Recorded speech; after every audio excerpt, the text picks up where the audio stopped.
Welcome to the Exponential. My name is RSquared. I'm your host here today as we're doing a live commentary of Kansas City Chiefs taking on the Atlanta Falcons live from Mercedes-Benz Stadium in Atlanta, Georgia. We got a good one coming to you live here on Sunday Night Football with the Falcons led by quarterback Kirk Cousins and dynamic tight end and running back duo Kyle Pitts and Bijan Robinson. But on the other side of the football, the Kansas City Chiefs boast a very strong lineup as the two-time Super Bowl champions over there, led by quarterback Patrick Mahomes and legendary tight end, future Hall of Famer Travis Kelce, along with running back Isaiah Pacheco, who's been putting on some impressive numbers of his own over the last few weeks. We definitely have a good one coming up to us live on Sunday Night Football. It's great to be here. As always, my name is RSquared. It's absolutely fantastic. I'm going to check my mic real quick. So I'm going to push this button. I'm not completely sure it's working, so I'm going to push this and hopefully it'll mute my sound. Check. Let's go. It worked. Nice. All right, we got a good one here on Sunday Night Football between the Falcons and the Chiefs. I'm really looking forward. That's something I should warn you about first. I have a cough. There's normally a live on Wednesdays. I was sick this week in general. I could not do the Wednesday live talk show because I had I had a cough and my voice was scratchy, so I couldn't do that. And I as you can see. So I couldn't do that. I also was planning on releasing a thank you video for hitting 100 subscribers and 3,000 views on my last live. So hopefully we get that number right here today in the game between the Chiefs and the Falcons, which will be underway in just a brief 15 minutes. But we're here to talk football. If you have anything in the chat you'd like to say, go ahead and type it now, and I'm more than happy to answer your questions. Otherwise, I'll just talk about some game stats over the last two games between the Chiefs and the Falcons. Let's start with the home team here at Mercedes-Benz Stadium.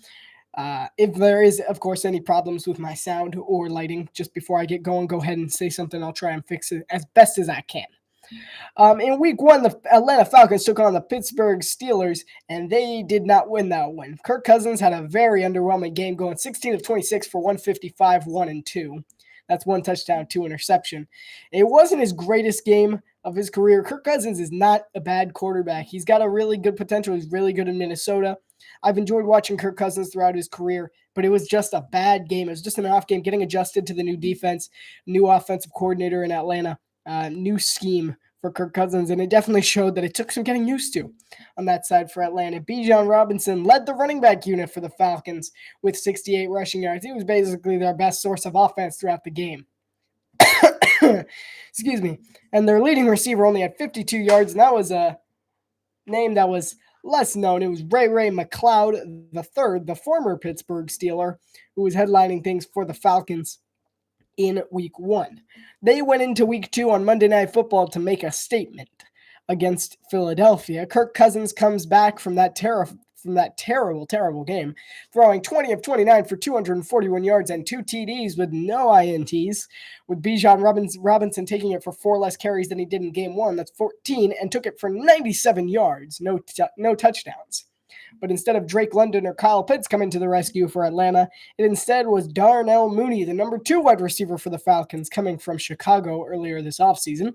The Falcons made quite the statement of a game, and mostly they were highlighted by a player who's been significantly overlooked as far as defensive players go, but in my opinion, he's one of the best to play the game at the moment, and that's safety Jessie Bates III. It might be a bold opinion, but Jessie Bates has had everything laid out perfectly for him. He had a fantastic career in Cincinnati, making the Super Bowl. He lost the Super Bowl, but he made the Super Bowl.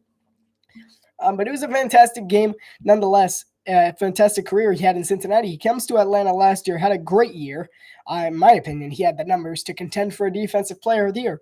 And in this one, he all but iced the game against Philadelphia with a late Hail Mary interception, which gave Atlanta the 22-21 victory over Philadelphia. So that'll do it for our 2 weeks of Atlanta highlights. So let's take a look at our visiting team, the 2-time consecutive Super Bowl champion Kansas City Chiefs, who are walking in to Atlanta with a 2-0 record. In week one, they opened up on TNF. You can go ahead and watch the live stream replay on the channel. We did a live on Chiefs-Ravens. You can get to see my reaction to that iconic ending at the end of this one. The Chiefs largely dominated throughout the majority of the early game, getting up to a 20-10 lead before Baltimore even seemed to be putting up somewhat of a fight. And then Baltimore started making a bit of their comeback. But it came down to Xavier Worthy being the MVP for the Chiefs. He had an incredible game, but so did Patrick Mahomes. He went 20 of 28 for 291 yards, a touchdown, and an interception. Isaiah Pacheco took the ball 15 times for 45 yards and a touchdown. And they were led by Rashee Rice, whose 7 carries went for 103 yards. But a silent underlier was rookie wide receiver Xavier Worthy. Excuse me. We didn't really see him coming in this one in his first ever game, but his first ever touch was a jet sweep, which went 21 yards for a touchdown for Kansas City. But he could also do it through the air. He caught 2 passes for 47 yards and a touchdown. A 2-touchdown game for Xavier Worthy made him pretty easily one of the MVPs of this game. In week 2, they took on Cincinnati in the game of the week, just before our Sunday night football game between the Bears and the Texans. You can also take a look down at that one, also in the channel. So the Chiefs got off to a really slow start against Cincinnati early on in the game, going down as much as 16-10. A lot of field goals. They were allowing big plays by the defense. But that touchdown, 44 yards to Rashee Rice, really let the floodgates open in the second quarter before in the third quarter, things finally started to go Kansas City's way. And in the end, it ended up being the refs that saved them with a controversial pass interference call on Cincinnati, which gave the Chiefs the game-winning field goal to go up 26-25 in week number 2. So in that week number 2 game, Patrick Mahomes threw 18 of 25 for 151 yards, 2 touchdowns, and 2 interceptions. So I think it's pretty safe to assume that every time Mahomes throws a touchdown, he's also going to throw an interception as well to match it. That's probably not true. Mahomes is a very good player. Isaiah Pacheco took the ball 19 times in game number 2 against Cincinnati for 90 yards, while Rashee Rice yet again led the way for the Chiefs.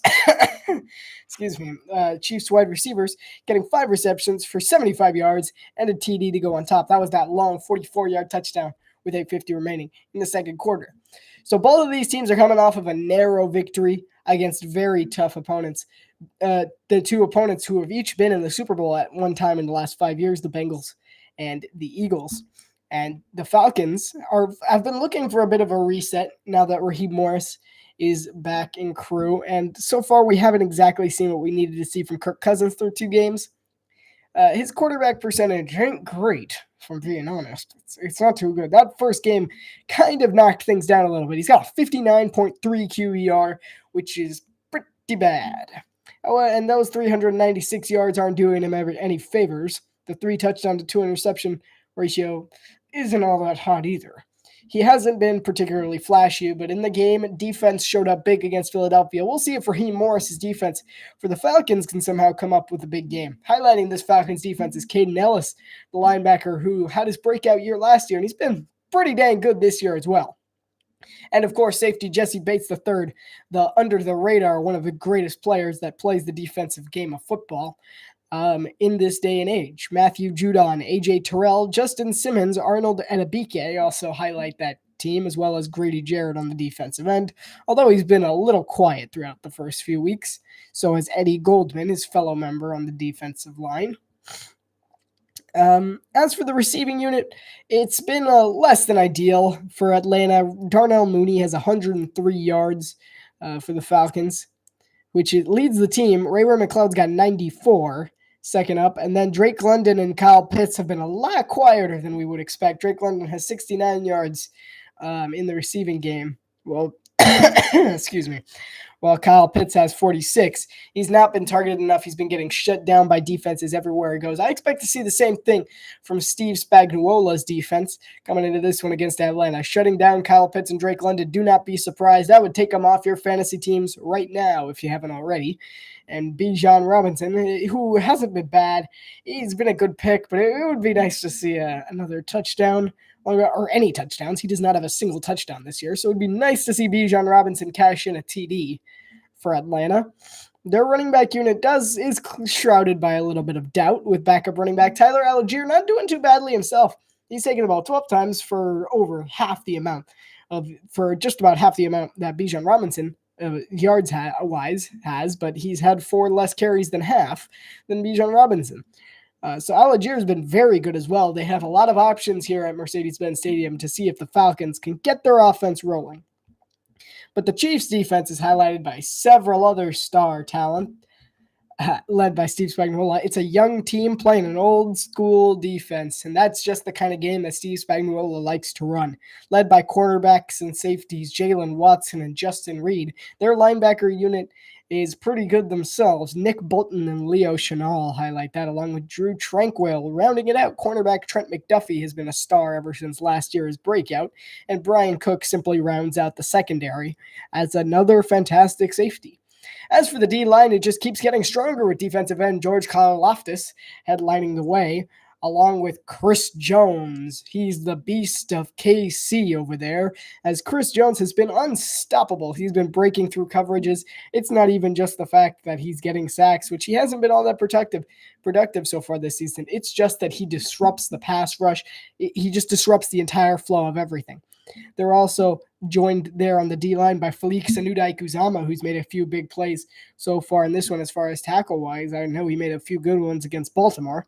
And Derek Nadi coming out of Seattle last year as well. All right, so it is about 4 minutes away from kickoff time. If you have any questions, go ahead and put them in the chat. I'm going to be pretty focused on the game unless it's in a commercial break or the game gets really boring as of the third quarter. So you can go ahead and type in the chat if you have any questions. If you do not, but I do remind you, I cannot put on the game on this. So you're going to want to on this live stream. So you're going to want to put on the game on the TV per copyright laws and so forth. And so you're going to want to put the game on the TV. Say you don't like listening to Mike Tirico, Chris Collinsworth. Come on, pop over here, and I'll be your commentator for the day. For the Kansas City Chiefs, taking on the Atlanta Falcons live from Mercedes-Benz Stadium in Atlanta, Georgia. So the Chiefs are unbeaten so far, but the Falcons really got a little bit revitalized in their game against Philadelphia. So we'll definitely see who in this one can come out on top. It's going to be a good one. I think it's going to be a good one. It might be a little bold of me to say. I thought Chicago was going to be a little better than it was also, but, stuff happens. I know I came into the game going, this is going to be an offensively great game, and it was not. So I'm going to go the dead opposite on this one. Steve Spagnuolo is going to have a great game, and Raheem Morris is going to lead that Falcons defense to make a few key stops, and the Falcons defense as well is going to have a good game. Excuse me. As well, we're going to play our little game since, of course, the Chiefs are playing, which means obviously Taylor Swift is bound to show up, or there's going to be a picture of her at some point during the game.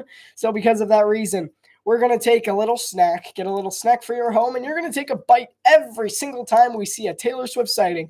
I don't have a counter, but I'll keep track in my head.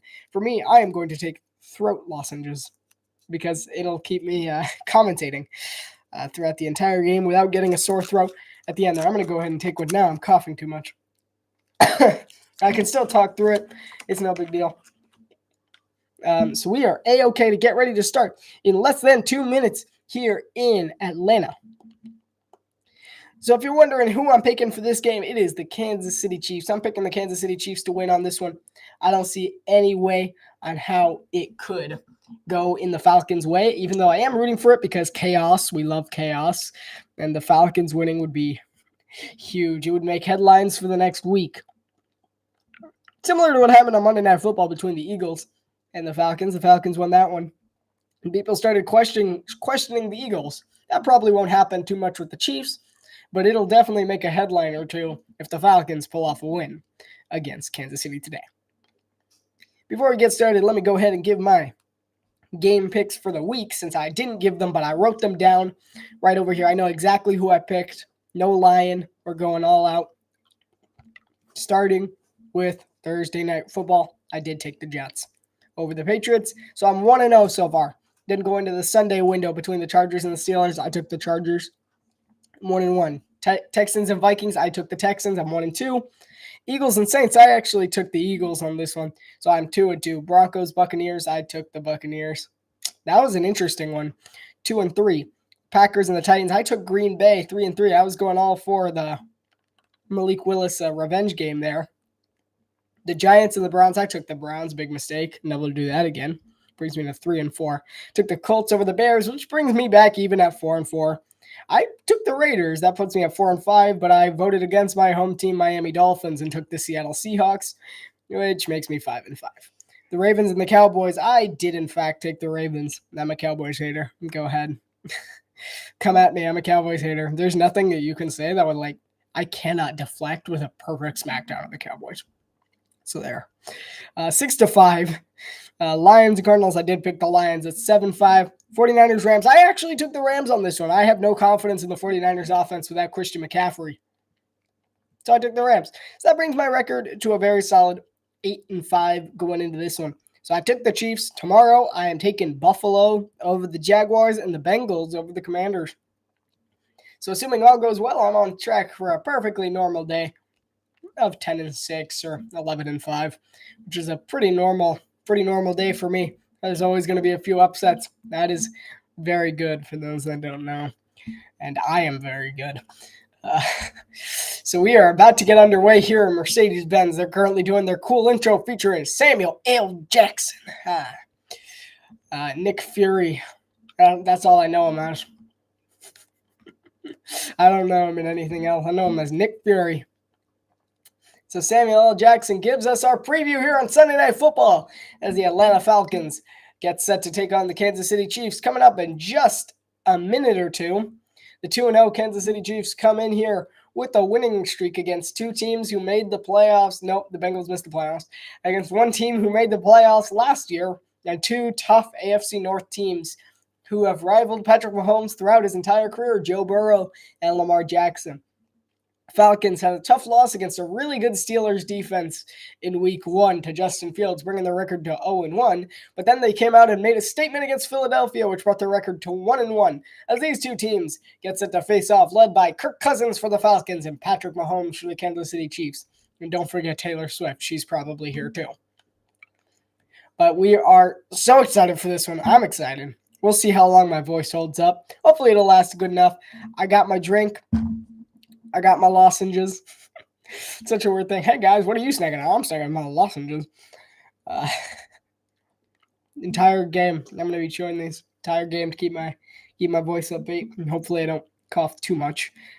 But yeah, it should be a good one. I expect it to be a defensive one, so I'm gonna have to bring the energy a little more, like I did in the last game, which was a little boring. So if you guys want to help me out and comment down below in the live chat, and I will be more than happy to answer your questions at any given pause in the game. So Harrison Butker, so far he's got an 82% touchback percentage with the new dynamic kickoff. So dumb. I honestly don't get it. But we had a nice return in that Los Angeles game. That was still a punt. It's still a punt. They should not have let him return that. Should have been way deeper. He should have been swarmed from the beginning. So the Chiefs are going all white while the Falcons have black tops along with the white pants to go along with it as their uniform. So Harrison Butker will get set to kick it off. And we are underway from Atlanta, Georgia. This will be a touchback, and the kneel down will take the ball to the 30-yard line per the new dynamic kickoff rules. So out comes the offense led by Kirk Cousins, running back Bijan Robinson, wide receivers Drake London, Ray McLeod III, Darnell Mooney, tight end Kyle Pitts, left tackle Jake Matthews, left guard Matthew Bergeron, center Drew Dalman, right guard Chris Lindstrom, and right tackle Caleb McGarry. Lindstrom obviously the leader of that offensive line, being the most experienced of the group. So from the first play from scrimmage, Cousins will start under center with Robinson in the backfield. And it'll be play action, rolls to his right, and he'll dump it off on a short play to Mooney, I believe, is number 1. And that'll be a nice little pickup for a gain of 15 or so. He might have stepped out a little bit before that, but regardless, that'll go for a first down on the gain to Darnell Mooney. Kirk Cousins, so in week 2, as I said, he had a 241 yards through the air with 2 touchdowns and 117.2 quarterback rating. That just shows how bad his quarterback rating must have been in game 1 to get his average down to 59.2. That's really all it says. 14:35 remaining here in the first quarter of the game. A little bit of a stoppage here by the refs, and they are remarking it, and they're calling it 2nd and inches. They are calling it 2nd and inches here. That is an interesting call. I thought he had the first down on that one. Let's see it. It was a good play action, well designed. It was a low pass. He is out right there. I don't know. I was kind of close. I thought he had it. 2nd and inches. Coming up for the Falcons. 14:30 with the clock resuming play here in Atlanta. They'll go same formation. Cousins under center. Robinson in the backfield. Chiefs showing pressure. 14 in motion. Don't know who that is. Too early in the game. And he'll throw it up to Darnell Mooney, who makes the grab, makes a man miss, and goes over. The score is 0-0 here early in the first quarter with 13:59 remaining. Early in the game. That was to Darnell Mooney for 26 yards. Let me get myself familiarized with numbers real quick. Who's number 16? Her. Number 16 is I'm just blind. I can't even tell. All right, we'll figure it out on the next play. Same position. It's Drake London in motion this time. Kirk Cousins will actually hand it off to Bijan Robinson on the play. That'll go for about a gain of nothing. 2nd down coming up. This Chiefs line is headlined by George Karlaftis, Chris Jones, Tershawn Wharton at defensive tackle, Mike Dana at defensive end, linebacker position, Nick Bolton, Drew Tranquil, and Leo Chenal. The cornerbacks are Trent McDuffie, safety is Justin Reed, and Brian Cook, along with the other cornerback being Jalen Watson, opposite of McDuffie. Pitts in motion. Cousins takes the snap. Under a little bit of pressure, he'll dump it off underneath to 34. That looks like McLeod. Ray McLeod, and that'll go for a big gain on the play. Gets underneath. That'll go for a 1st down. Let me see how much of a gain that was. I'm going too slow. Got to pick up the pace a little. I was a gain of 15 on the play. Excuse me. So the Falcons having a good drive early here. Was I wrong? Cousins hands it off to Bijan Robinson, who will go right up the gun for about a gain of 5 on the play. Nice job slipping in between the tackles there.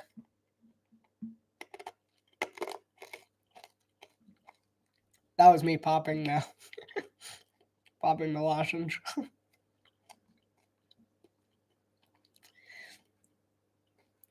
All right, 12:05 remaining here in the first quarter between the Falcons. 2nd and 5 coming up.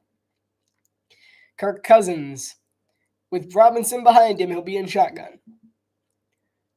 34 in motion. That'll be Ray McLeod. He'll take the screen, gets bumped by his own player, and he'll go out of bounds for about a gain of 2 or 3 on the play. That'll be a gain of 2, tackled by Justin Reed. Andy Reid doing the same thing as me. He's chewing gum. I'm chewing a throat lozenge. 11:36 remaining here in the first quarter. 3rd and 3 coming up for Atlanta. Nice drive they're putting together so far. We've seen a nice play from Darnell Mooney. We might want to watch for Mooney again on this one.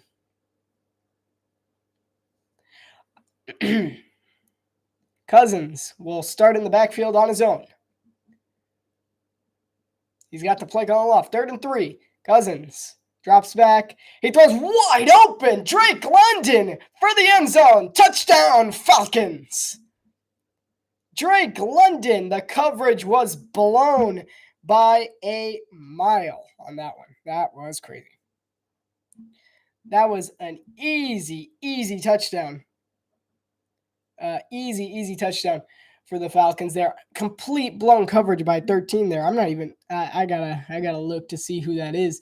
But the double blown coverage, they all bit the root there, and Drake London was wide open. That was all on number 14 on that one. Let me double check who that is. Oh, what's up, nerd? I'm good. How are you? What's good? Nice to see you again, guys. Thanks for stopping by. So Drake London on the blown coverage. Number 14. I might have been reading the number wrong. Honestly, I don't see a 14. I'm going crazy. I am losing my mind. Oh, no. It was the, what? No, that doesn't make any sense. That doesn't make any sense.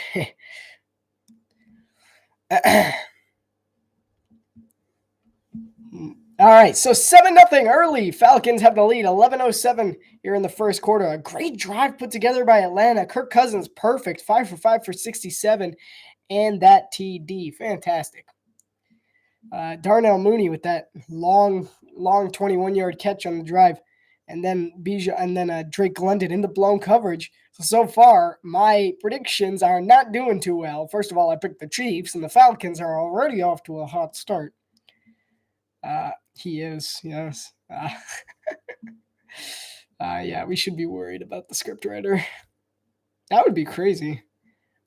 Like, I almost want to stay, but I'll have to be fast. I'm like, I'm gonna go fill up my drink at halftime because I'm pretty sure that's what got me sick in the week. So if you see me eating throat lozenges or if I cough, it's because I'm sick.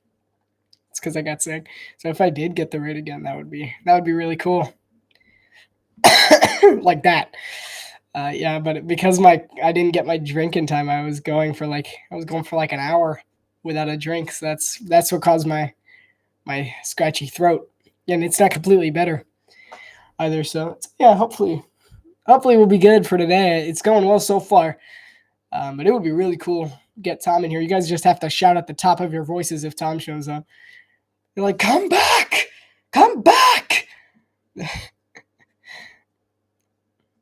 Yeah, so if he does come back, definitely shout in the chat. Like, he's back. I mean, I'm sure I'll know. I'll be back and see a ton of stuff. You don't like Kirk Cousins? But he was your quarterback for so long. He wasn't that bad. I mean, personally, I would take Kirk Cousins over Sam Darnold. Mostly, I mean, Sam Darnold's terrible. Or he was terrible. He's possessed right now by the power of Kevin O'Connell. He's an incredible head coach. You guys are incredibly lucky to have O'Connell as the coach there. Because any other system, and I feel like Sam Darnold would be struggling a whole lot more. So we have returned here in Atlanta for the game between the Chiefs and the Falcons, 11:07 here in the first quarter. So Grady Jarrett and the Falcons defense will get a chance. An interesting tactic. They're going to force the return here, and it will be returned, and that'll get to about the 20-yard line. Interesting tactic. It was somewhat of a squib kick. There is our first laundry of the day. Did you guys see how much laundry there was in the Seahawks-Dolphins game? My goodness.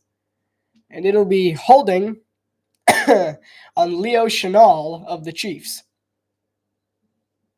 Guys, I think it's all because of Kevin O'Connell. Whoop. All right, that was a them problem. One of their cameras cut out. I'm like, oh no, not this again. Technology strikes back. Patrick Mahomes for his first snap. It'll be 1st and 10 from their own 11-yard line. Mahomes, he'll roll to his right. He's going to have to make something happen early, and that'll fall incomplete towards Rashee Rice. Yes, he is. He's an upgrade from Mike Zimmer. I love the hire from what I saw. I went, Kevin O'Connell's a good coach. I mean, I've called quite a few head coaches that have been really good head coaches. Although I did say Nick Sirianni was a good head coach, but maybe not in the way that I was thinking. No, yeah, complete blown coverage on that. Drake London touchdown. Crazy. Who's in the backfield with him? I can't even tell. Patrick Mahomes drops back to pass, and he'll throw in a screen to Xavier Worthy, who makes a nice move and will get about a gain of 9 on the play. We'll see where they put the spot. And they're going to, we'll see. They're being generous. They're going to give him the first down. Patrick Mahomes, he threw 151 yards in the Bengals. Is the second fewest of his career. I did not know that. 2 touchdowns and 2 interceptions. He had an 83.3 QB rating, which is actually higher than I meant. I feel like I read that wrong. Patrick Mahomes will dump it off to Xavier Worthy in the backfield, and that'll go for about a game of 5. I did, yeah. Crazy. The onside kick? Ooh.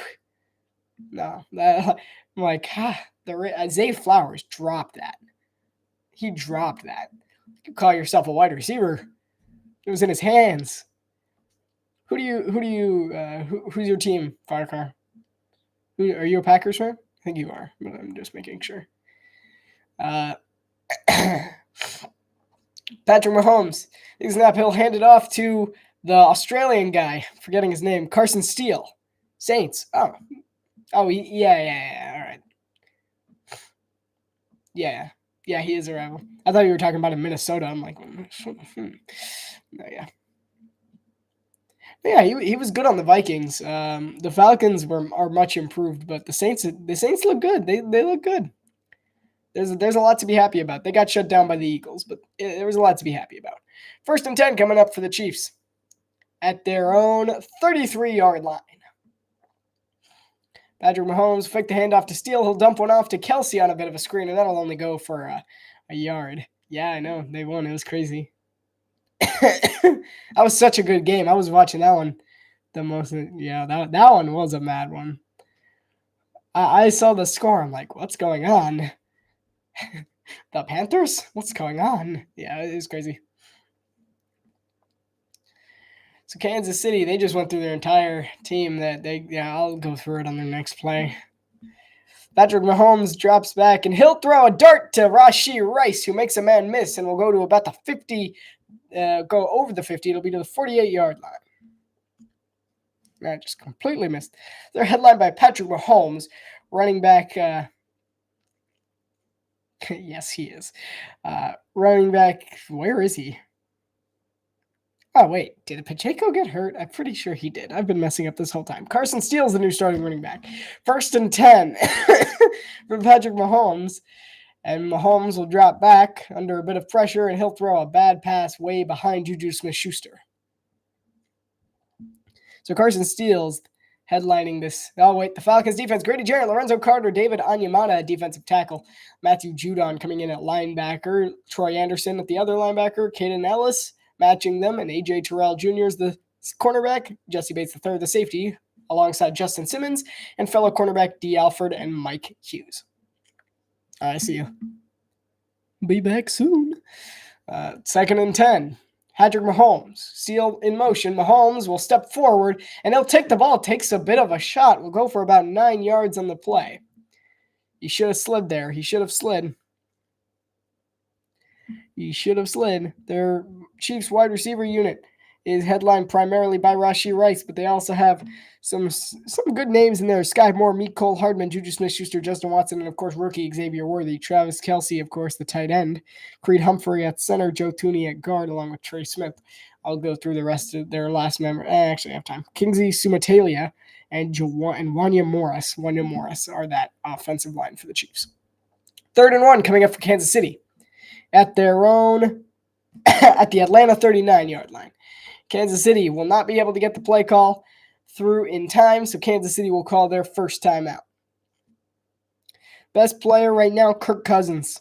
Kirk Cousins off to a great start, 5 of 5 for 66 yards in a TD. Fantastic first drive, perfect for the Falcons. Mahomes is off to a bit of a shaky start. Some of his passes have been a little bit behind his receiver, but they're still making solid progress into the Falcons' territory. This actually could be a more offensive one than I pictured going into it.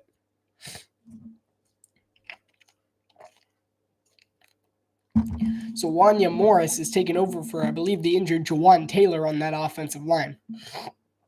I completely forgot that Isaiah Pacheco got hurt last week. So yeah, it is Carson Steele as the main back, the Australian. That's the only thing I know him as. He's just the Australian. I am Carson Steele. That's a terrible Australian. I can do better. Patrick Mahomes under center, Steele in the backfield. And he'll hand it off on 3rd and 1 to the big man, Steele, and he is stuffed. The Falcons' defensive line comes up strong, and Carson Steele, we'll see if they give him a generous spot or not. But it looks like they're going to mark him short. And they will. 4th and inches coming up for Kansas City. 7 minutes, just over 7 minutes remaining here in the first quarter. That was close. No, they're just going to take the call. 4th and inches. Tight end in motion. 2 backs. Hand it off to Rashee Rice. Will go off the edge and will not get there. The Falcons defense comes up with a stop. I don't think he got it. I don't think he got there. What's the call? They're saying he got it? I don't know. Kind of looked iffy. I thought he was short. We'll see that again. I don't know about that. I don't know about that. I don't know. Kind of short to me. We'll see what the call is on that one. There's the flag. That's the proper call by Raheem Morris. I do not think he got that. I think he was a little short, just a little bit. Who's my favorite player? Not in this game, but it's Tyreek Hill, Miami. I love the Dolphins. I'm a Dolphins fan, regardless of what Tom Grassi says about my fandom. Yeah, I'm a Dolphins fan, or a Doll fan, as we're commonly called. And so Tyreek Hill, the cheetah, a land animal in the sea. No, I don't think he got it. I think that was short. So the Falcons are challenging the ruling on the field of the first down, and I think that was a good call.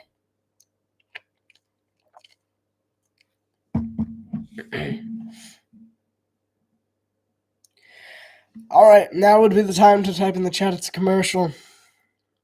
We got a good one so far. The Falcons have been putting on quite a show on their first drive. Kirk Cousins going perfect on that first one, while Mahomes missed 2 of his passes, and they're currently in Falcons territory at the Atlanta 38.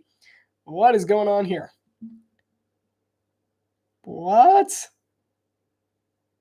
Man, what a cast. So there's a movie trailer. I'm like, that's a good cast.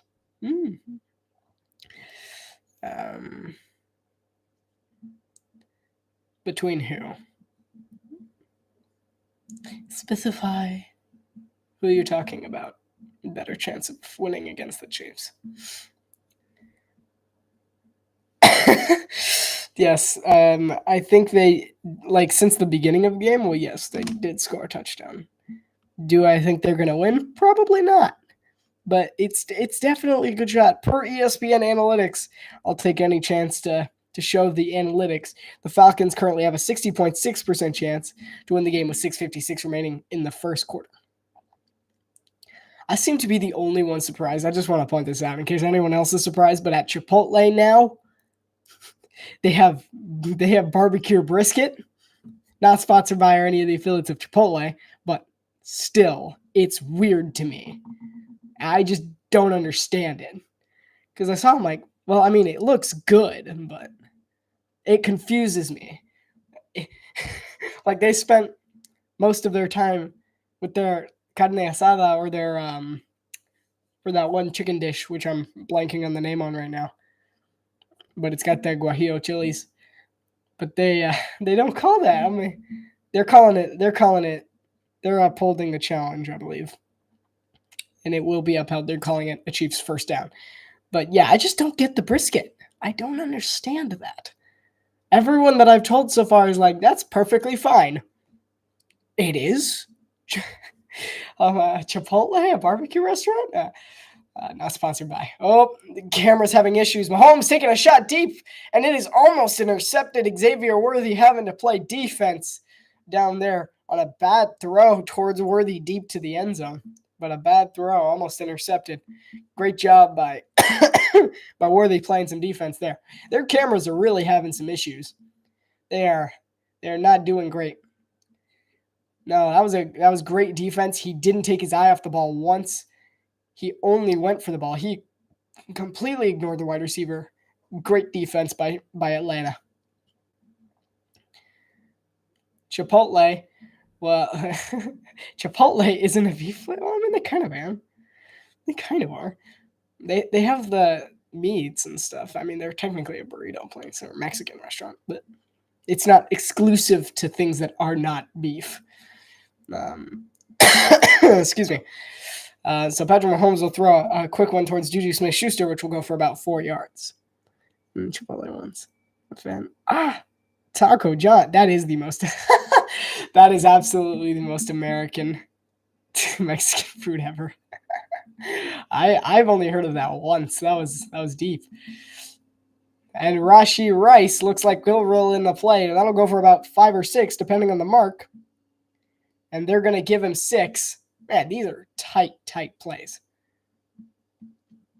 Is that like some West Coast nonsense? Taco John's? Some West Coast nonsense? Never in the East. Not in the East. That's funny. Taco John. Like, that sounds like it would be Taco Juan if it was a real Mexican place.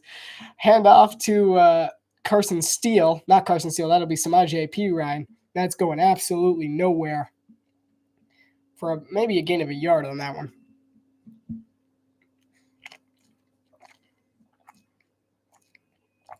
You from the West Coast? I know they have Chipotle. It's not as good on the West Coast. I have had Chipotle when I was in San Diego, and it was not as good. Too many men downfield on Atlanta. On Atlanta? Is that the right call? 1, 2, 3, 2, 2. No, they put the wrong thing on the flag. It was too many men on the field. Illegal man downfield. I'm like, what? 1, 2, 3. Yeah, there was 12. Raheem Morris is giving him an earful, giving the refs an earful on the sideline. 1st and 5 coming up for Kansas City. They're at the Atlanta 22. Excuse me. Patrick Mahomes will hand it off to Samaje Perine, and Perine will go for about 3 or 4 on the play. They're going to give him 4. They had a bunch back in Minnesota. No. Yeah. I'm from Florida. I didn't know Florida. I've never heard of it. Minnesota. Oh, so it's not even a Western. It's a northern thing. That's even weirder. That's basically Canada. Minnesota. That's basically Canada. No, I'm just kidding. We love our buddies, the Vikings. 2nd and 1 from the Atlanta 19. Kansas City's taking their time on this drive. Patrick Mahomes will hand it off to Carson Steele, who will go right up the gun and will go for about 1 or 2 yards in the play.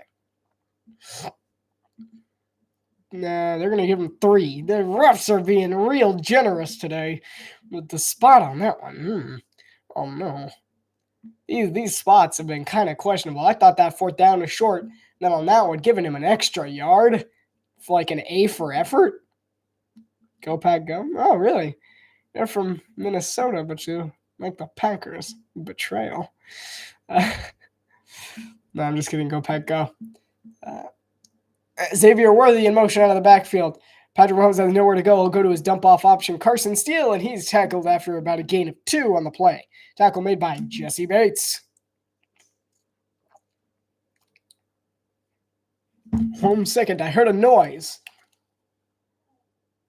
I don't know what that was. I just hear random noises in the night sometimes. They're showing Isaiah Pacheco's injury now from last week, so he is, in fact, on injured reserve. Falcons have a 7-0 lead with just under 3 minutes remaining here in the first quarter. The Chiefs are driving at the Atlanta 14.5-yard line. Mahomes drops back to pass under a lot of pressure. Hit as he throws. Lobs one up and it's intercepted. The Falcons will take it in the end zone for a touchback. It's Justin Simmons. And the Falcons will take over. A long and good drive for Kansas City. But Justin Simmons says, not today. And the Falcons will take over. Patrick Mahomes just missed right behind his target, Bell. And Simmons just jumps in the way in the end zone. That's a touchback. See you on the next drive, Kansas City. Atlanta's defense comes up with a big-time stop, and the Falcons are taking over. Very good play. Great defense. Terrible throw by Mahomes. Terrible throw. It was behind him. I mean, he felt the pressure coming, but it's about how you respond to the pressure. Because he could have stood in there and take the hit, but he hesitated. He threw a little late. True. Somehow, some way, by the end, they do. They do come out on top almost all the time. It's really kind of sad sometimes because it's like I'm rooting for Atlanta just because I want something different to happen. I know, like they played terribly against Cincinnati last night, but the refs bailed them out. I mean, the other week, and the refs completely bailed them out. They didn't play too well against Baltimore either, but Baltimore bailed them out. But they always seem to find a way somehow to make some plays.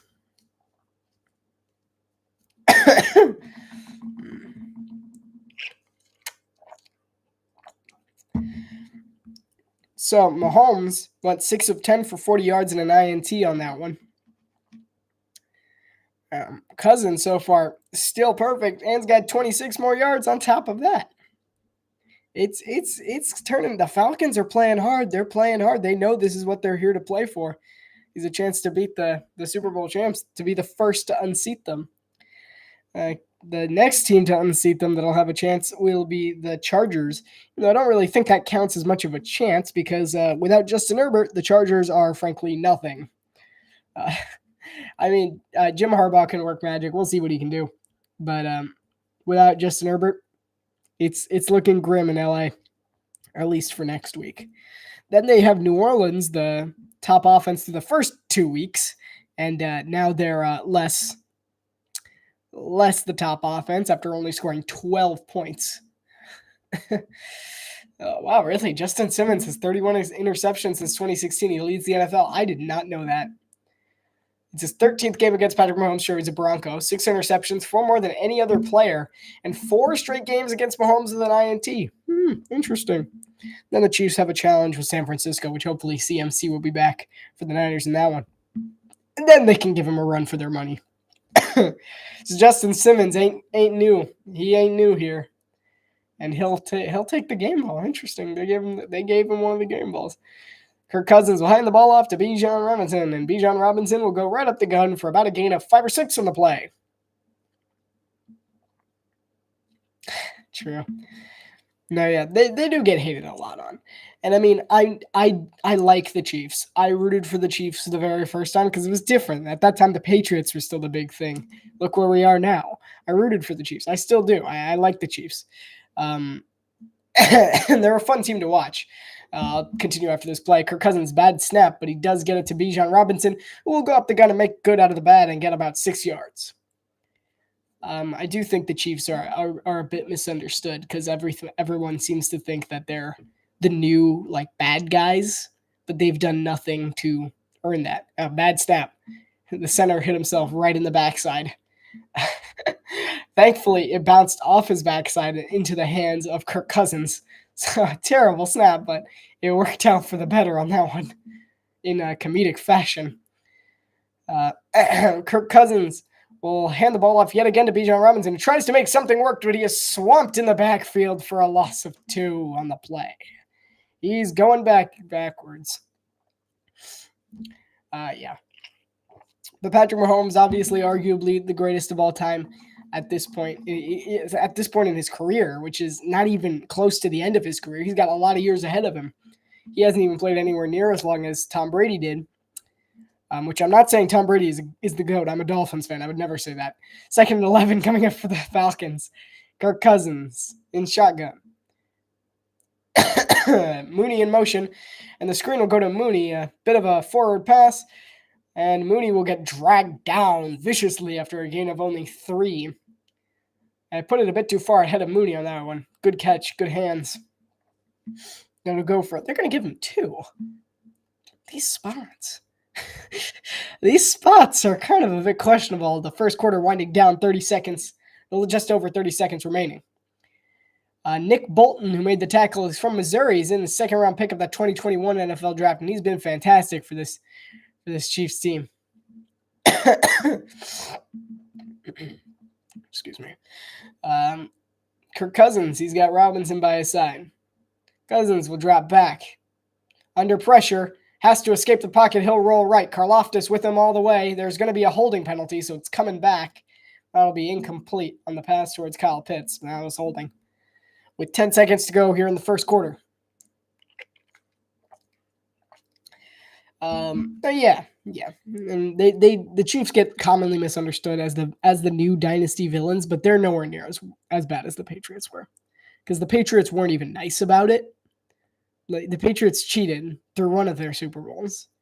And when they won their Super Bowls, no one but the Patriots were happy. But for the Chiefs, there was other player. They were happy. There is let's see what the call is on that one. Penalty. I declined the penalty. It'll be incomplete. Bring up fourth down, I believe. Let's see what it was. Legal hands to the face.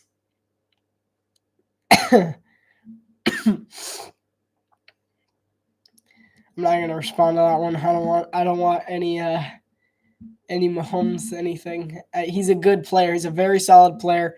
Arguably one of the greatest of all times. He may or may not be overrated, but I'm not gonna answer that one. The Patriots were worse, yeah. And the Falcons will be forced to punt it away on 4th and 9, and will pin the Chiefs back at around the 10. He'll try to return it out a little, and he'll get just about swamped at the 20-yard line. And so that'll bring us to the end of the first quarter here on Sunday Night Football from Atlanta, Georgia. The Falcons up by 7 in this 7-0 affair. The Falcons, Kirk Cousins, was looking pretty good on these first few drives, and Patrick Mahomes, that interception kind of made it look an iffy first quarter for Kansas City. Let's see how the Chiefs can respond on their second drive of the day. Allen's the bit. Ooh, my bad. You know, I'm not gonna like that. That's funny though. He's very good. I'll give you that. He's very good. There's been no. I don't even think Taylor Swift's at the game, honestly. I feel like she would have been shown by now. Excuse me.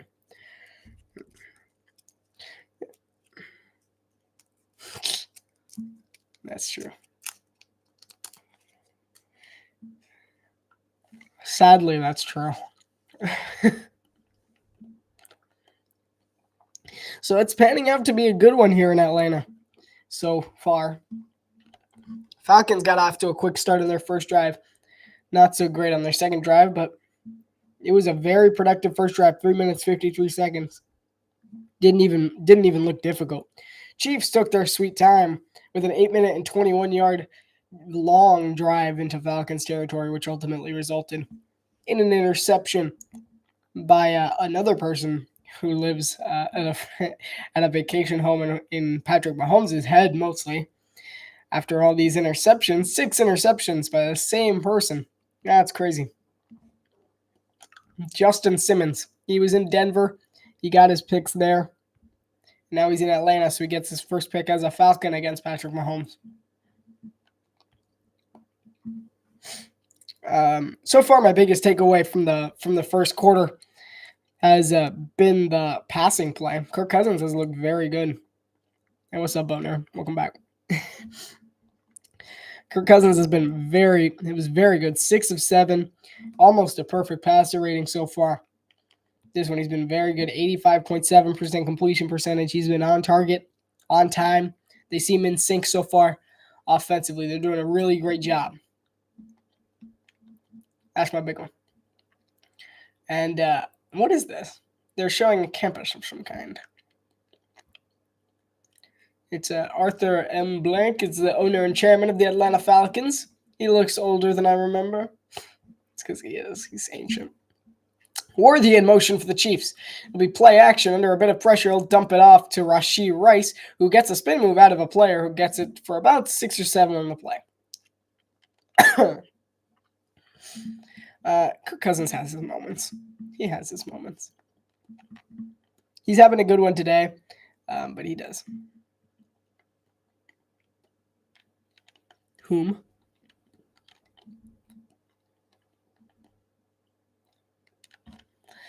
Patrick Mahomes will hand it off to Samaje Perine. He'll only go for about 2 or 3 yards in the play. They're going to give him 3. Another generous spot. I'm telling you, these refs are kind of being a little generous. Favorite player of all time. That's a tough one. Dan Marino was just fun, my friend. He was just fun. There's no other way to say it. It's just Dan Marino because he's just fun to watch. But for the day, it could be Mercury Morris. Patrick Mahomes throws, and it'll be a dump down to Travis Kelce on a nice little slant route, which will get him about just enough for the first down. That'll be a gain of 3 on the play. Yeah, for today, in memory of Mercury Morris, it's Mercury Morris. But may he rest in peace. Great player. Changed the game, Mercury Morris, yeah. But in general terms, Dan Marino, he was just fun. Patrick Mahomes will start under center with Carson Steele in the backfield on 1st and 10 from their own 34. Hand off to Steele. Steele gets a nice little bounce, but he is wrapped up. Oh, he breaks a few tackles before getting absolutely hammered by a few other Falcons players who came in on a tackle. It'll go for about 2 or 3 on the play. Second down coming up for Kansas City. 13 minutes remaining here in the first half. My mom's told me to stand up during some parts of the game so I don't hurt my back. I'm ancient. So I'm going to stand up for the second quarter. I'll raise it a little higher so you can see me better. Hi. Our standing desk. That's right. That's right. You want it. First and 10 for Kansas City after a nice little pass to Rashee Rice. Went for about 12 yards on the play. Nice play by Rashee Rice, getting a spin move out of the tackle, getting them to about midfield on a dump off. You want it. Smith-Schuster in motion for Kansas City. Patrick Mahomes handed off to Samaje Perine, who breaks through a few tackles and will go for about 9 on the play. Maybe 10 if they give him a generous spot, which they have been, but it looked like 9. They're going to give him 9, as it should be. It's like 9.5, though. I think is what they gave him, like right at the line.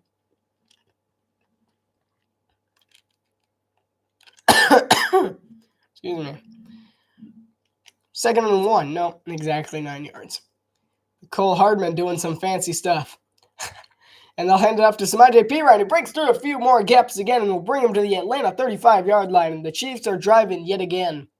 Sticking to the ground game this time, and it's working. It's working. Samaje Perine's carried the ball 4 times for 23 yards, stepping up in the place of the injured Isaiah Pacheco. Excuse me.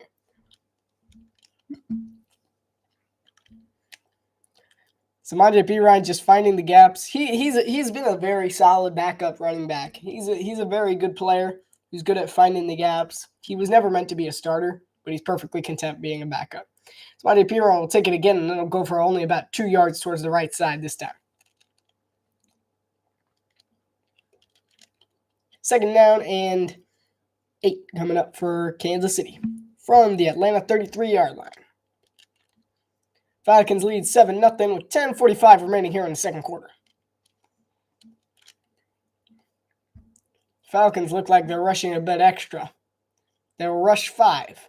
Mahomes under a lot of pressure, and he'll have to throw it at the floor on the blitz from Kaden Ellis. I'm so good.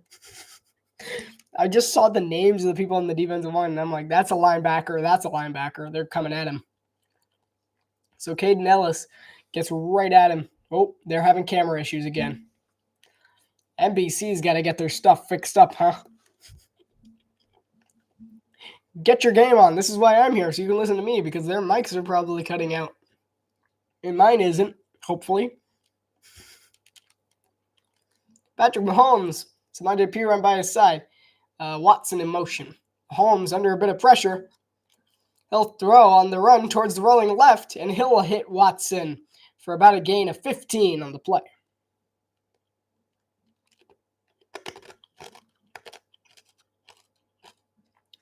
First and 10 coming up for Kansas City from the Atlanta 20-yard line. 13 yards is what their final spot they're given.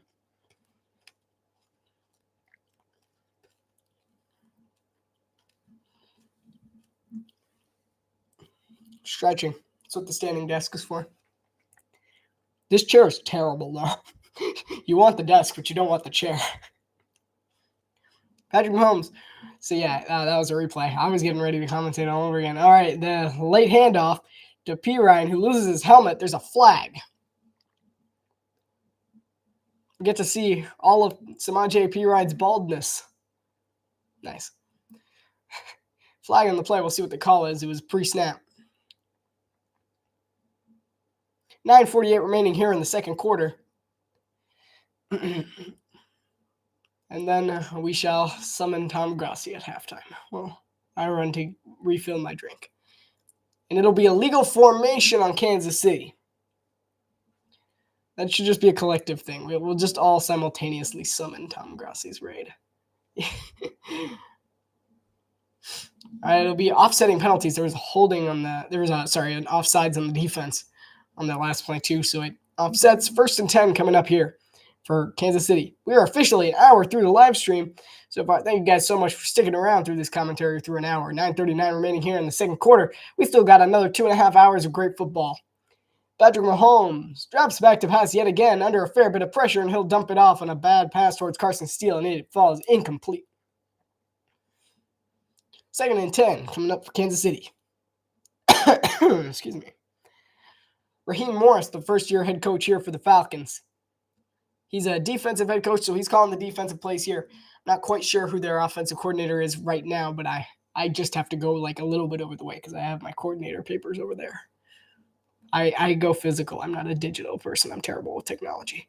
Patrick Mahomes goes for a screen pass towards Xavier Worthy, who makes some men miss and then gets taken down for about a gain of 6 or 7 on the play. No, not tomorrow. I only do one a week for the sake of my sanity. No, I'm just kidding. I do one a week because I'm in Europe and it's 4 a.m. in Europe by the time the game's over. So that is 2 nights in a row with basically no sleep. So it's very difficult to do too. So I'm not going to do one of the Monday Night Football games tomorrow. We'll see about next week. I haven't checked the matchups yet, but if you watch for the shorts they'll be there. Patrick Mahomes will drop back and he'll throw into Rashee Rice. He'll get into the end zone for a Kansas City touchdown. There is a flag. Hold the celebrations. This one's coming back. Mahomes is not happy. And it's coming back on this one. What time's it at? I would, but I don't know what time's it at. It's at 1? Yeah. I could. Yeah, I'm in Europe. Oh, but Sunday Night Football. Come on, guys. Sunday Night Football. I just checked it. Sunday Night Football. What do you want from me? Packers, Vikings, but Bills, Ravens is staring at us from Sunday Night Football. We'll just do Sunday Night Football again. And it was on the defense, so the touchdown will commence. 6 points. Whoa, what's going on here? Oh, I see. No. So 6 points will be cashed on the board for Kansas City. So Rashee Rice on the pass from Patrick Mahomes underneath will go into the end zone for a TD. And with Harrison Butker's extra point, this game will be all square at 7 with 8:45 remaining here in the first half.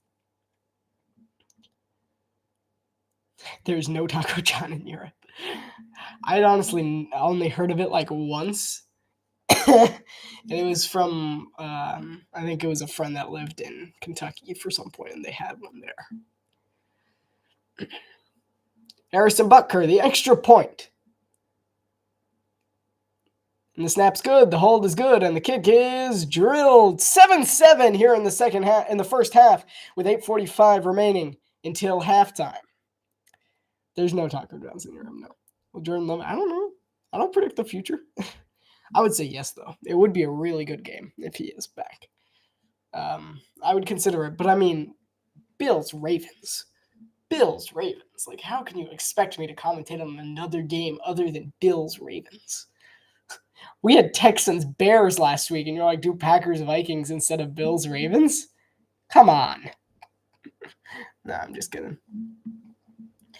No, I just do whatever the best night game is. I could do the 1 o'clock. It really depends on when the Dolphins play next week.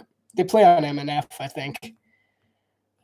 So no matter what, I'm staying up 2 nights during the week without any sleep. But that's just because I don't like commentating on the Dolphins, so I can enjoy the game. I don't know how Tom Grassi does that with the Packers. I would just be – I'm like too crazy during the game, too enthralled by the action, and at this point, too disappointed. Yeah, I'm picking the Titans. It'll be close at least. Let's see. Yeah. Favorite football YouTubers? Tom Grassi. Of course, GPS. Love that show. The Grassi Perna show. So Perna, obviously. Perna, Grassi, yeah. As far as actual football goes. Of course, there's the Madden guys, but I don't think you were referring to them. Excuse me.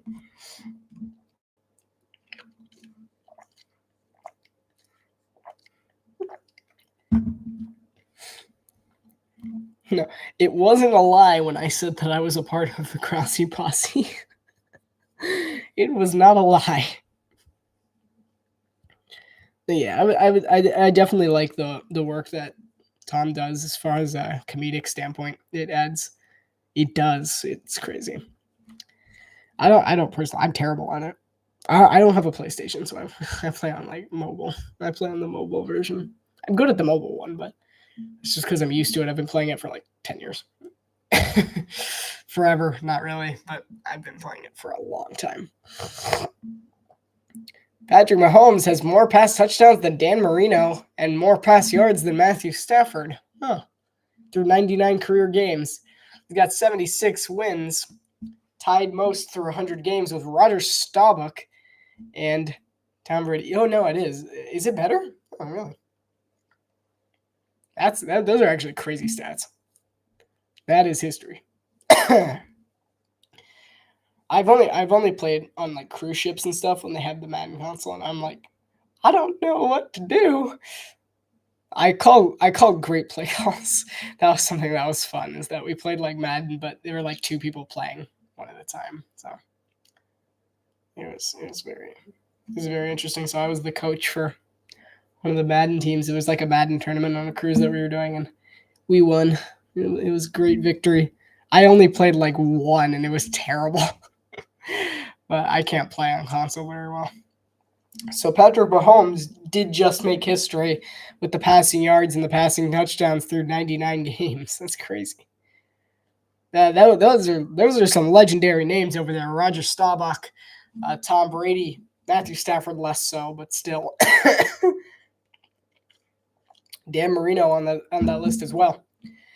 Kirk Cousins drops back to pass. Cousins will throw, fits one in tight. Oh, and it's dropped. Oh, no, that was incomplete. I thought it was completed to Ray McLeod, and they didn't call the play dead immediately. But I think that was incomplete.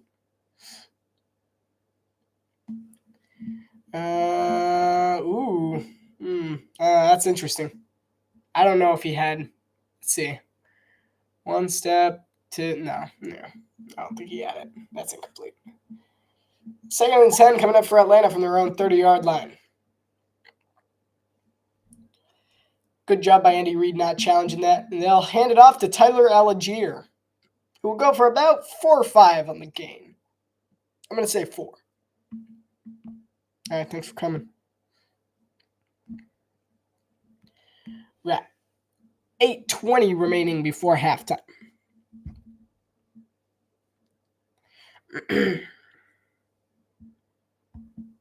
What does that mean? There's like a thing on the ESPN thing, because I was checking it to see the games, and it says that Lorenzo Carter 8, Harrison Butker made EXP point. I mean, I'm not sure what the Lorenzo Carter 8 is for, but Kirk Cousins dropped back to pass. He airs one out to Drake London, but puts it too far out in front of him. Incomplete. All right, see ya.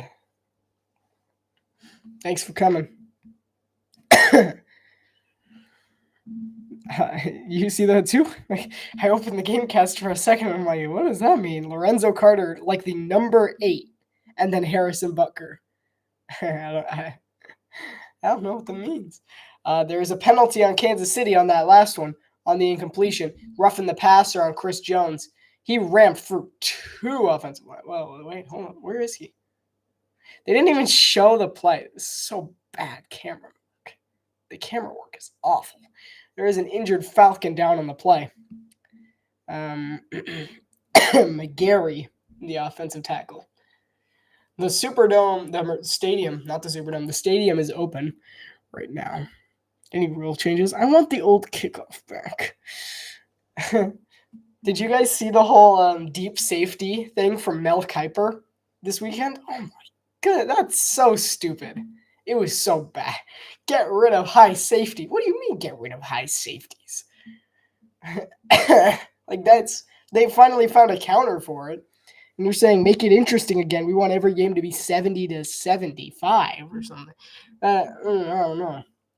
That was kind of dumb, if you ask me. Then again, Mel Kiper is also the same guy who projected Patrick Mahomes to be a bust in his draft class from way back when. Never been a fan of Mel Kiper myself. Most of his draft, he does draft stuff primarily, but most of it's wrong. Like, it's good in the moment. No, it's terrible. He's like, get rid of high safeties. Is like, there should be a rule banning safeties not even being a part of a play, and like you have to be a part of a play to be able to continue. And it was something like remove the fact that the safeties cannot be involved. So if it's a run play, they have to go and hit somebody. Is basically like you can't stay back 20 yards, which I found incredibly dumb. Like, what do you mean you can't, like, there? He basically wants to eliminate the pass coverage for deep passes. It's terrible.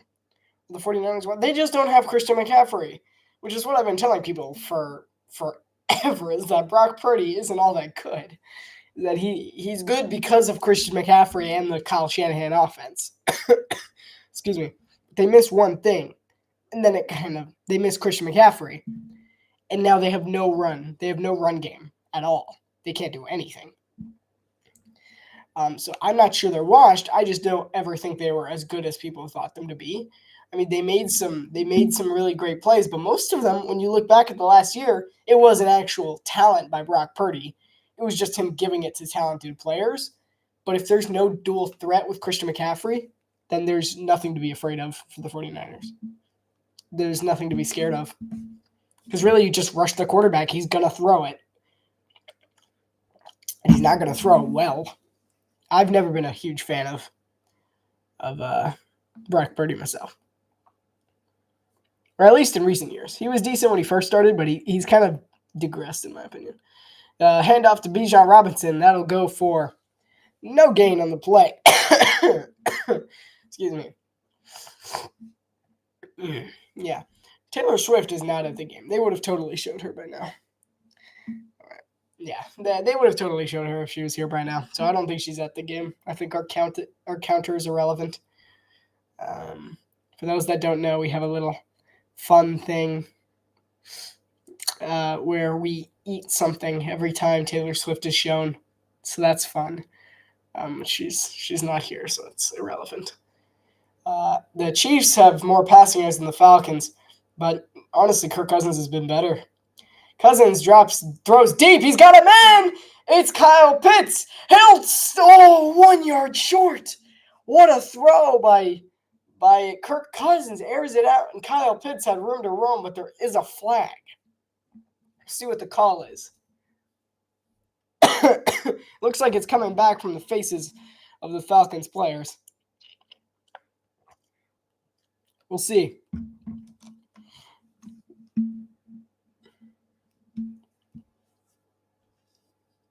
Might be coming back here. Did he get like an early push off? I didn't actually see the flag.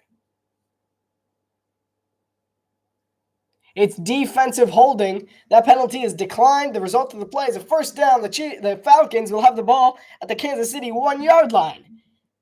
Oh, wait. Hold up. They're giving him the touchdown. What? Wait, hold up. Back it up.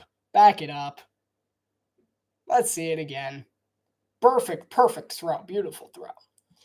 Beautiful throw, beautiful catch. I don't know about the touchdown.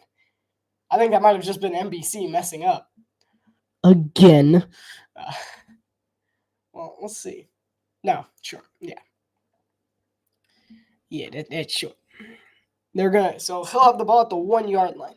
I also feel like Brock Purdy if he was on a bad team, he would be. Any team that's not a San Francisco style offense.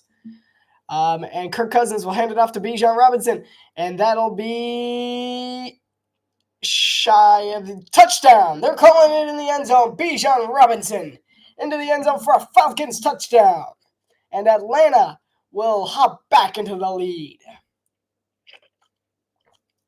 That was just your classic play design. That we have already seen it from the same play by Kansas City, just with Rashee Rice. And Bijan, that ball did in fact cross the plane there. That's a touchdown. See it from a better angle. Yep, that ball's over the line. That is a Falcons touchdown. So Atlanta will hop into the lead with an extra point. They'll be up by 7 on this one. Youngwei Koo, he one of the most accurate kickers in the game over the last few years, and the extra point is solid. 6:37 remaining here in the first half. The Falcons are up by 7, 14-7. The Falcons have the lead. Kansas City and Patrick Mahomes coming up next, right here on the Exponential. Enter plug-in commercials. Super Bowl 59 winners and losers. I don't know. It's been a wild year. Wild start, should I say. No one in the AFC East. The Bills can't make it past the Chiefs. Sorry, but they can't. They're going to lose to the Chiefs every single time. Dolphin season's over. The Jets are going to fall in the wild card round, no matter what. I don't think it matters who they're facing. I don't think they have a good enough just general supporting cast, and Aaron Rodgers is a little washed out. So I have the Jets bowing out in the wild card round. AFC North, Ravens and Bengals haven't seen a whole lot through first 2 weeks. So if this is based on the first 2 weeks, neither of them. No one in the AFC North yet. AFC South, very well could be the Texans. They've looked good. Their defense was impressive, but after that game against Minnesota, I'm less than sold. So really the only team that I'm sold on that absolutely has a really good shot at making the Super Bowls is Kansas City. So I'm going to say my AFC contender is Kansas City through 2 weeks. Through 2 weeks, it'll change as the season goes on because 2 weeks is just two and a half weeks technically, but it's just a few weeks. So I'm not sold on any team, particularly in the AFC, but out of all of them, I got to go with the Chiefs. NFC, the Cowboys stink. They're going to go out in the wild card round again, probably at home. The Eagles are going to choke late in the year. They're like the Dolphins of the NFC. They're going to choke late in the year. Excuse me. The NFC North, the Lions, the Packers. Once the Packers get Jordan Love back, they're legitimate. They looked good against Philadelphia. I'm not ready to push the Super Bowl button on them quite yet, but definitely close. The Lions might just be the best contender in this. Minnesota, I haven't seen enough. My only thing is that Kevin O'Connell's a great head coach. Brian Flores has done a great job in Minnesota, but I'm having issues with Sam Darnold. Because how's Sam Darnold going to possibly lead the Vikings to a Super Bowl? So right now I'm thinking Lions. NFC South, Bucks will make it to the divisional round. Saints, wild card. Falcons could steal the Saints wild card spot. Honestly, it could be tied between the Falcons and the Saints close to the end there. 49ers I have bowing out early. Seahawks, maybe. With Kenneth Walker back, the Seahawks have a good chance. That return will go out to the 30-yard line as Kansas City and Patrick Mahomes take the field yet again. Excuse me. The Rams, Kyron Williams is great. If they can get all their weapons back and healthy, the Rams have a good shot. But through 2 weeks of the year, just through 2 weeks, oh, look, it's Crocky J. It's Carson Steele's pet alligator. Oh, crikey. We've got to go get the alligator. Oh, crikey, yeah. I agree with you. Caleb Williams is not off to a great start. He doesn't have the supporting cast yet. Maybe in a year or two. But the season's basically over. Speaking of Carson Steele, a running back for Kansas City, he'll run right up the gun for a gain of 10 on the play. It's hard to commentate in an Australian accent. His family is watching from his sister's wedding. Well, crikey, thank you. It's a work in progress. Don't get a chance to use it very often. And from his sister's wedding in Australia. I actually have no idea. It could be in Missouri. No. Or an Australian family that lives in Missouri. They'll hand it off again to Carson Steele, which will go up the gun for about a gain of 2 on the play. I'm dying. Give me a second. Yeah, so I'm thinking Lions Chiefs Super Bowl would be solid. Very fun. Just through 2 weeks, and the Chiefs will probably win. But they do not look as good yet. No, I will say. Not quite yet. Patrick Mahomes will fake the handoff. Mahomes will throw underneath. It'll be Bell, who's wide open. That'll go for about a gain of 12 on the play. Oh, wow. They won't make the playoffs. Bold. I like it. That was such a bad Super Bowl halftime, honestly. I wasn't. The choice for the Super Bowl was kind of like, really? Really? It would be cool to see Eminem, though. Patrick Mahomes takes the snap. He'll throw a quick one over to Rashee Rice, who gets swallowed up for a gain of only 2. A.J. Terrell making a great tackle in the open field. No, they don't look as good yet. Not too far down. But they do look... I still believe. I'm optimistic that last year wasn't their only chance. And I think if they kind of pick up the pace a little, they have a chance. But this is through 2 weeks. Again, I don't have a solid read on any teams yet, because the Lions ultimately did lose. But we'll see. They have lost. Patrick Mahomes will throw out of the pocket to Rashee Rice. We'll go for about a gain of 7 on the play. Your best 3-yard? Oh, I have no idea. I have no idea.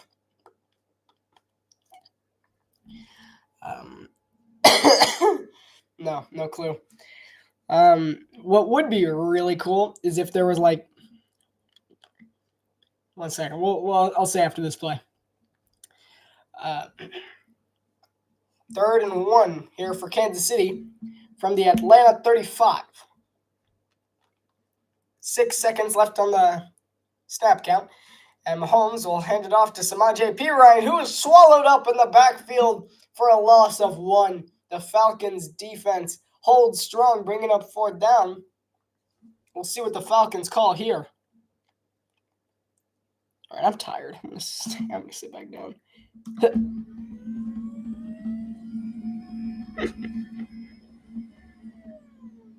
That felt too far down. No, it's fine. I'm back. I'm back low. It is. But I would say a Super Bowl halftime of like, well, after the field goal, then I'll say it. Excuse me. And the kick for Harrison Butker, 53 yards, is absolutely nailed. And the Falcons will retain their lead, but only by 4. The score is 14-10. Atlanta has the lead. 2:43 until halftime. I think a pop halftime would be very cool. We haven't had one in a few years. So I think a halftime show, that would be really good, and I think would be really good, like, publicity-wise. Ed Sheeran. Just an Ed Sheeran halftime show would be... Okay, bye-bye. Thanks for coming. Would be really fun, and even if... Yeah, I mean, Dua Lipa would be decent, too. But just like any major pop singer, Ed Sheeran, Dua Lipa, Shawn Mendes, you just pick a major pop singer and plug them in. Thank you. Yeah, like plug in a pop singer. We've had like rap and hip hop, and then The Weeknd, which was like more like electronic. They didn't really count. He didn't really count. He's The Weeknd. He's different. That one was weird. I had no idea what was happening. This last one, I didn't care for. It was Rihanna, this last one. David Kushner. I don't know about that one. David Kushner. Maybe.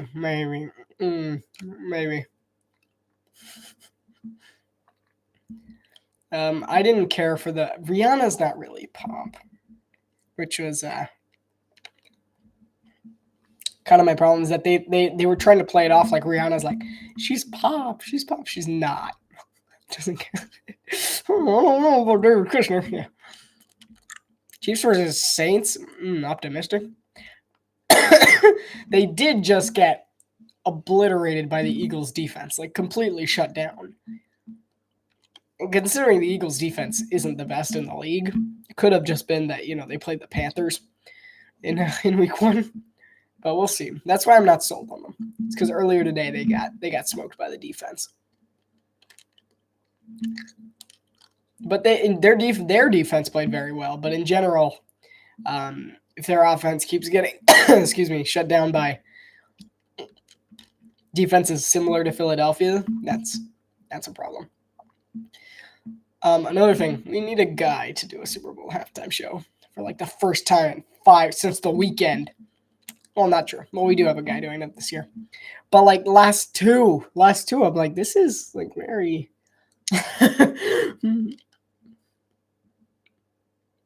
I know. 31 other fan bases get to enjoy the Cowboys. I'm so excited for it. I was cackling at the Packers Cowboys. I was having a blast. I was so enjoying that one. The only thing that was wrong with that one is that the Dolphins Chiefs game came after that, and I was like, oh man. But I loved the Packers demolition. Yeah, you wouldn't be. I'm future Stephen A. 20 years from now, I'm Stephen A. Wow, that's crazy. Their play action's beautiful. They were just on the side-by-side. They're nailing the play action. It's just absolutely perfect. They're abusing them with that play action pass there. Because Kirk Cousins is so on time. It's like he's got a clock ticking in his head. Bijan Robinson will take a shovel pass, and they'll go around for about a gain of 2 on a lunge.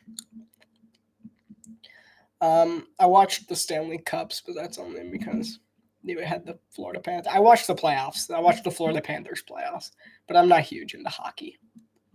More so in person, but not really TV-wise.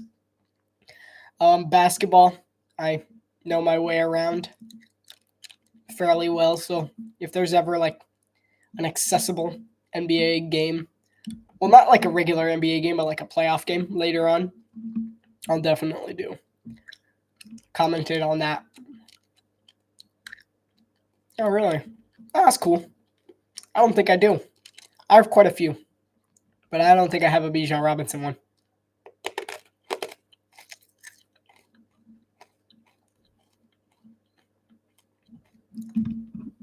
So a new offensive lineman coming in for Atlanta. Their last one was injured, so Ryan Newsel will be the new center. They lost their center. That's tough. Yeah, definitely. I'm sticking to football for now, but at any point in time, like during the off season, if there's a baseball game in October, MLB World Series, like last game, like Game 7, or even like a game that you definitely think, like if I get more than like 2 people saying, can you commentate on, it will be mid. But if there's anyone that like says, I want you to commentate on the baseball thing, fine. I can do baseball. I can do basketball. I can do baseball. I can do football. I can do wiffle ball. Not something I'm proud of, but I can do wiffle ball. I can do what we call over here in Europe also football, but for you guys it's soccer. So I can do that as well. So yeah, I can commentate on any sports. If you guys have any particular games that are like super massive, I like football more, and I know more about football, but I can hold my own in baseball. I'm just about as good at football as I am at basketball. I'm very good at basketball commentating, and I'm all right with soccer. No, probably. I just think it's been like too centered around specific things, and they haven't gotten out into the pop world in a really long, even rock. They haven't done a rock one like at all, basically. Like get Leonard Skynyrd, Queen, get like the ancient Queen guys up on stage. No, I mean, like, I think they've been too focused around like rap, hip hop, like for the last 4. Then they had Rihanna was weird. Rihanna was weird. Rock would be cool. Yeah. Nickelback. What about what's Nickelback? Is that a sport? I know it's a position, but why are you talking about the Nickelback? It is hot in here. It's like so warm. Did something happen with the Nickelback?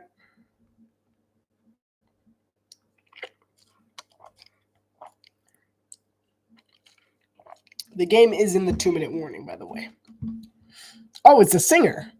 Is it? Oh, I've never heard of it. That's just me. I'll have to look it up. I might be too young as far as I know. You two are ancient. No, I'm just kidding. I have no clue. I'll have to Google it. I'll get back to you on that one. 2-minute warning here from Atlanta. The Falcons are at their own 32-yard line. 2nd and 8. A lot of pressure coming at Cousins. The ball is stripped out of his hand. Oh, Robinson just kicks it out of bounds. Yeah, he's going to get flagged for that. But the strip sack there, and Robinson kicks it out of bounds. I think that is a flag. We'll see what the call is. If there are any comments about my sound or my lighting being particularly iffy today, you can go ahead and tell me about them. I'm not sold on the lighting. Mostly because there's a lot of light right above my head that really bothers me. And the microphone's been finicky, but I can tell it's working right now because my sound bar is going up whenever I get closer to the mic rather than closer to that computer. Excuse me. Yeah, he kicks it out of bounds way intentionally. But we'll see what the flag is.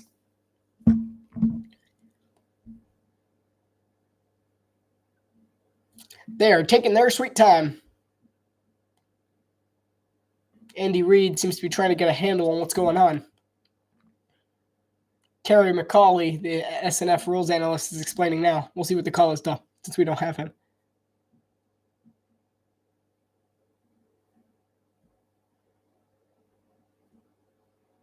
I'm still waiting. I can't read this guy's lips.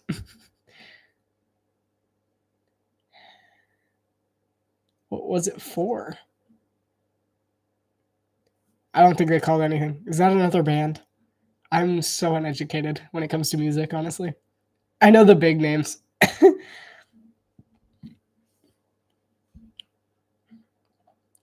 Now, great pressure by Kansas City. Felix Uzama forcing the strip sack on that one. I personally thought that was a very, very good pick from 2 years ago. That's what it was. Yeah, that's what I thought it was, but I wasn't willing to test my knowledge of reading lips that my sound on.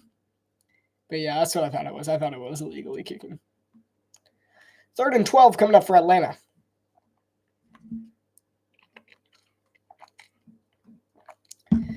$1:53 remaining here in the first half. Then at halftime, we must do the summoning of Tom Grossi while I get a drink. So I'm trusting in everyone.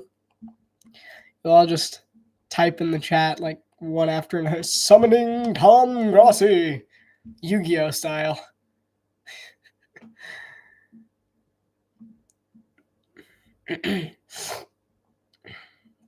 Something happened. My lip reading skills need work. They called a penalty on Atlanta for something. Raheem Morris is not happy. 3rd and 18. Minute 53 remaining here in the half.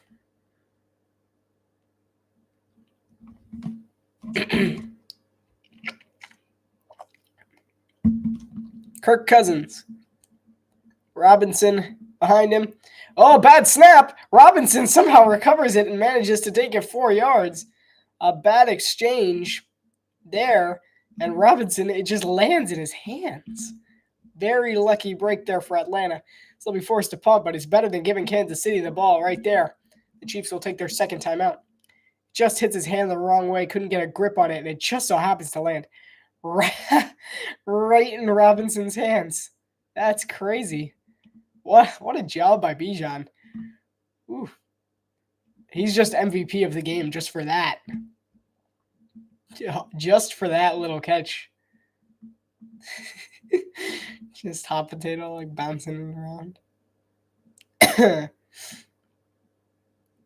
I'm surprised they got positive yardage on that. And I mean, full respect to him for going forward on that one. I thought for sure he would just fall on it.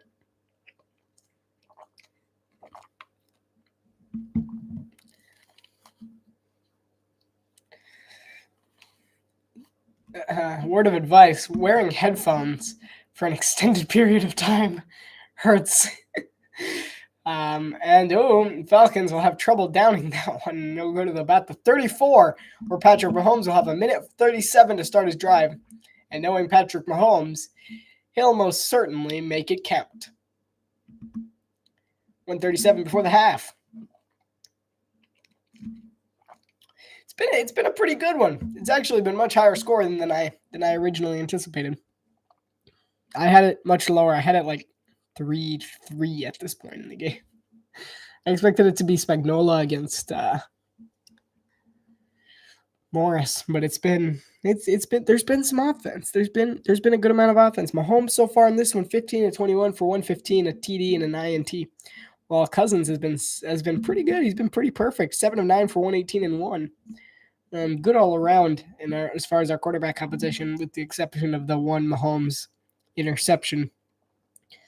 Bijan Robinson's been impressive, even though he's only had 23 yards. It's still been a very valiant performance for Robinson. Carson Steele, not doing great. 26 yards on 6 carries. He's not making a whole lot of progress in building up this Chiefs running game back from the grave without Isaiah Pacheco. So we'll see how Kansas City's offense can go in this one. They have to get the ball to Travis Kelce. He's been getting shut down for each of the last 2 games. Excuse me. I'm joking. It might be time for another throat lozenge. No, I just had one. I don't want another. They have to get the ball to Travis Kelce somehow. He hasn't been getting the ball to him in these first 2 games. I don't even think he caught a pass, really. Let me check his statistics over the last 2 games. Only 39 yards. That is very un-Travis Kelce-like. Very un-Travis Kelce-like. They have to get him more involved on this one. Travis Kelce's, the king of these drives. Against Buffalo last year, we saw it. He can do it again. We just have to see that. We have to see him get the ball here.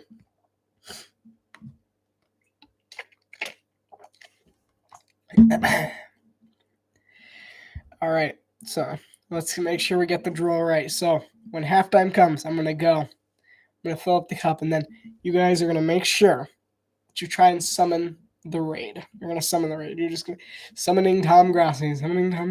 Yeah. Okay.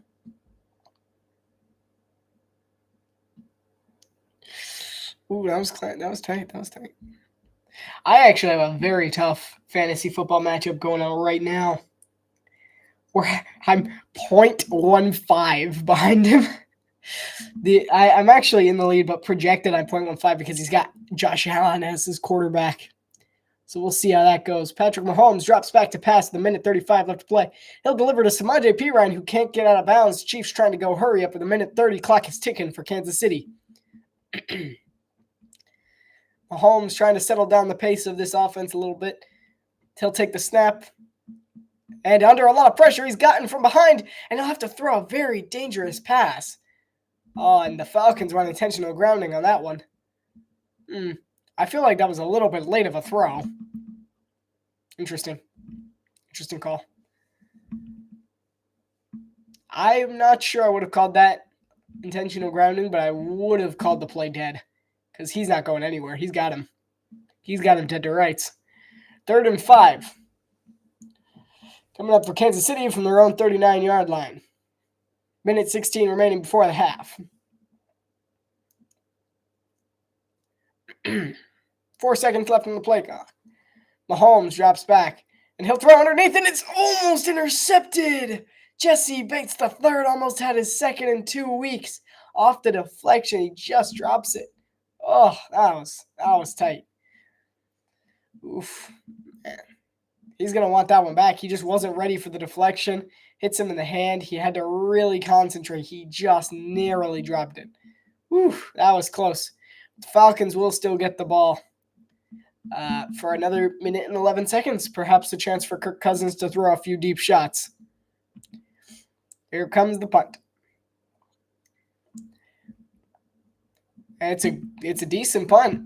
It'll pin him, and it'll be returned, actually, a little bit to the 30-yard line where the Falcons have been commonly starting their drives. And that'll bring on Kirk Cousins. one of two things that could happen here. They could take a few shots, which is what I would do. I mean, excuse me. I mean, might as well. You're playing Kansas City. Get all you can get, really. Excuse me. But if you can, then yeah. Are the Steelers defense? Are the Steelers decent? That depends on your definition of decent. I would check it. I would take a few shots.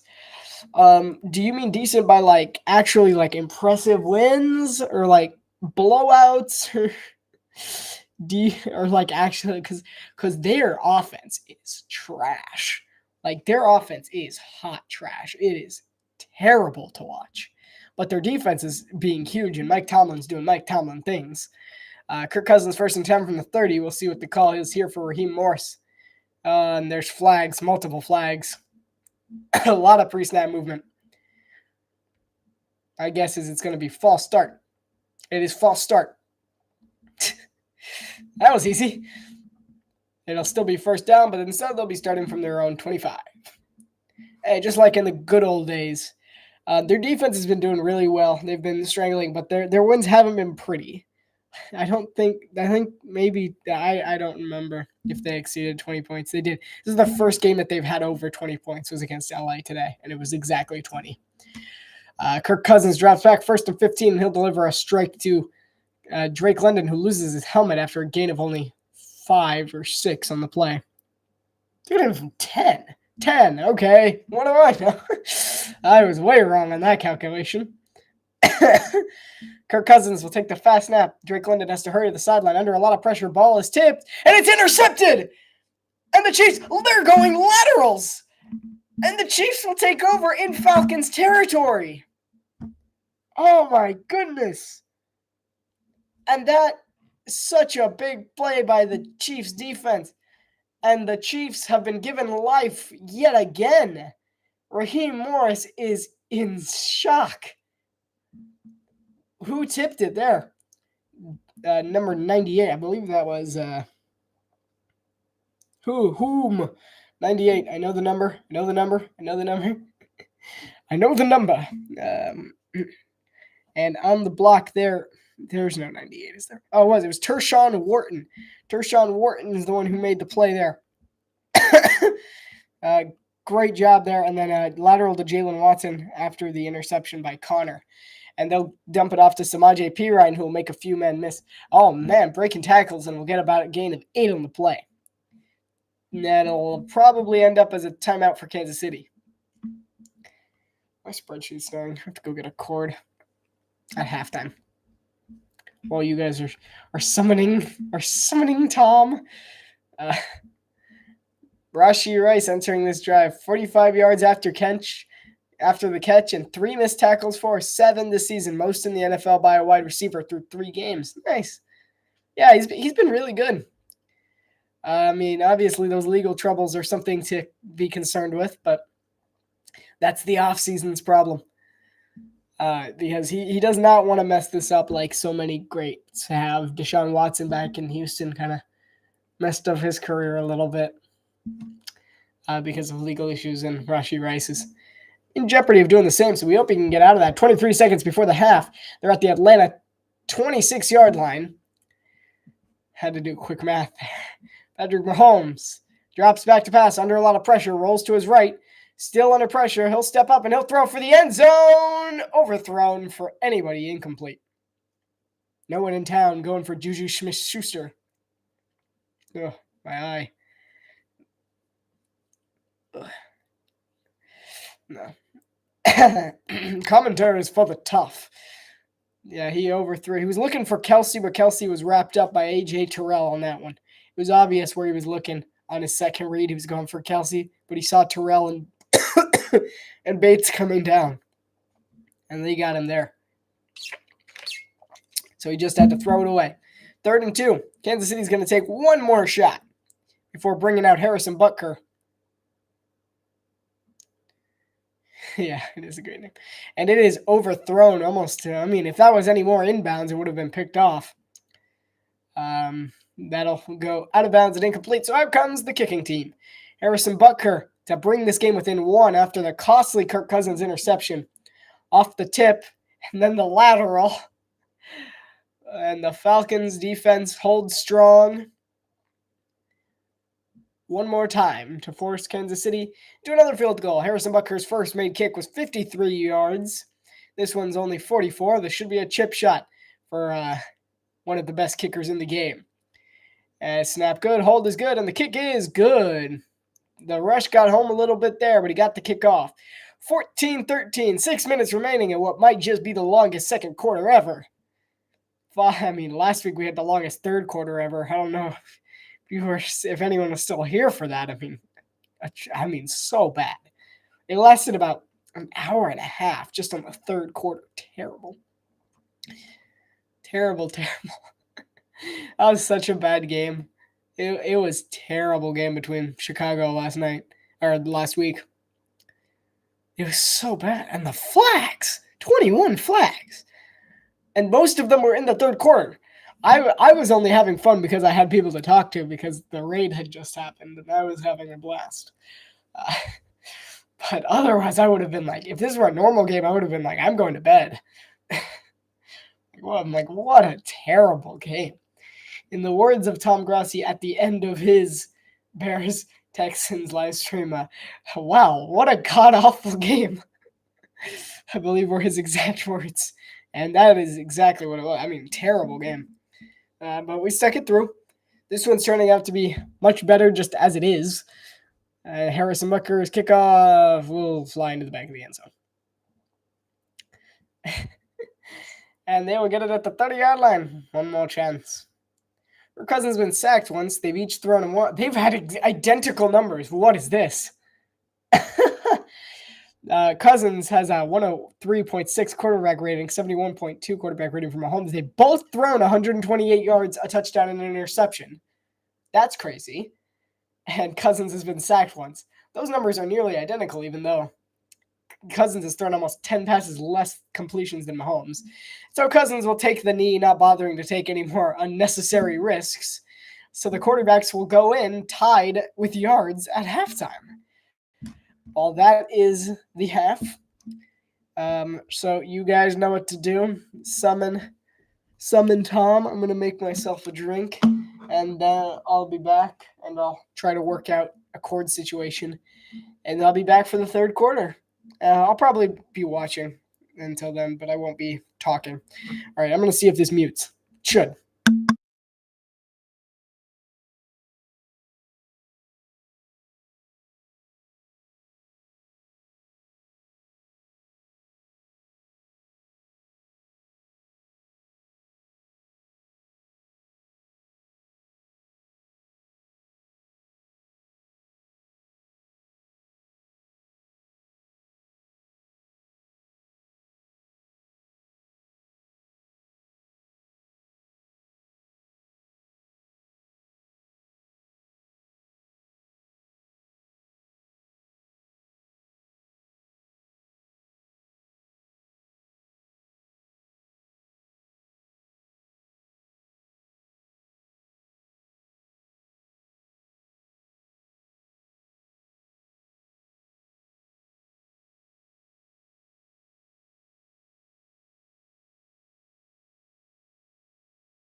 He's talking to a dog instead of me.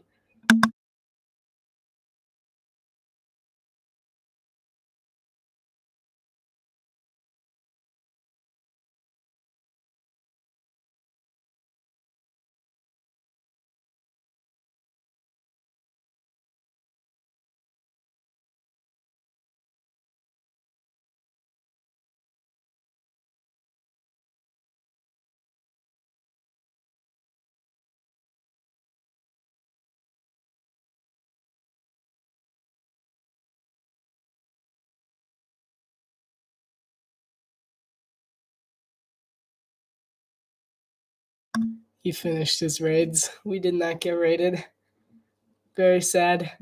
Now next time, next week, when he does them, we have to send as many people as we can. We have to put the we have to say, hey, come over, check out the Exponential, and he'll see it. Well, if there's enough, if we send it enough times, you never know. No, we should probably just let him find it himself. But it's an interesting. At least once, just be like, "Hey, Tom." I think it's because I left. I think he might have stopped in. But I think I was gone right when he did it. I think he did me one of the first times. I'll have to check the replay because I didn't see it. But we'll see. Oh, what's up, Boner? I'm back. We did not get raided by Tom Grassi. We tried. We tried. I even went in there and said, Tom, we're waiting for you. No, I went into the town like, Tom, we're ready. Come on.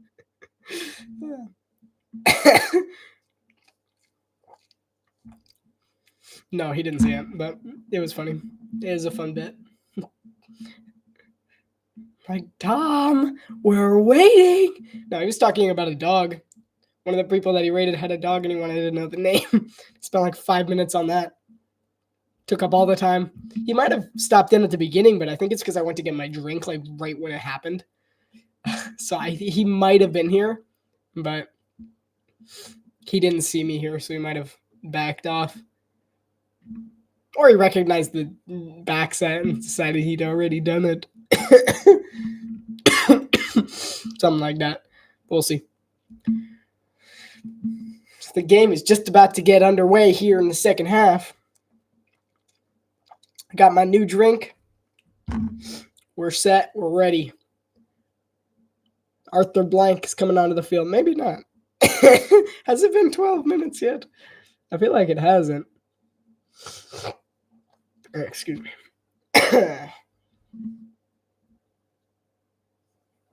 Thoughts on the Cardinals? They're a good team. I wasn't expect. They're better than I expected. I don't think they're going to make it very far. If they make the playoffs, it's wild card round, but I'm not confident they will make the playoffs. And it is, in fact, the second half kickoff. I wasn't quite sure for a while there. Excuse me.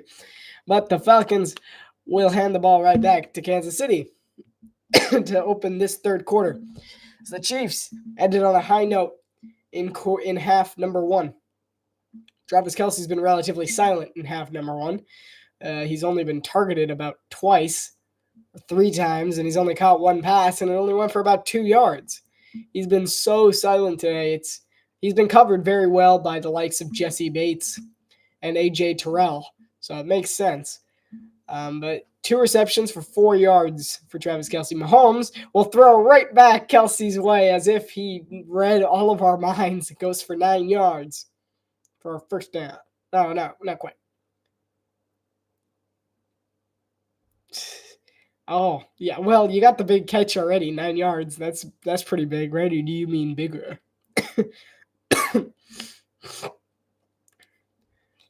I'm holding you to that. If you get it right, you're reading the future.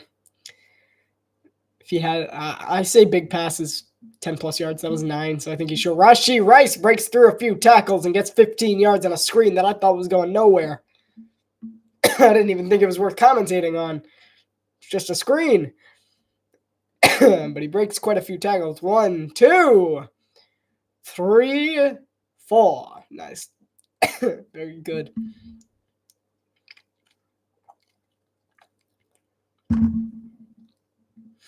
All right. Patrick Mahomes, he's got Carson Steele next to him. Carson Steele will take the snap, and it'll go for about 5 yards on the play.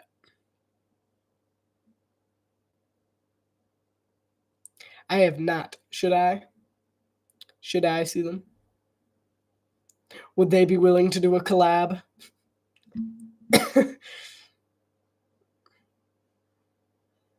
No, I don't know who that is. But if they're willing to do a collab, I'll reach out. Never know. I've never heard of them. Patrick Mahomes drops back, and he'll throw into Rashee Rice for about a gain of 5 yards on a classic little slant route.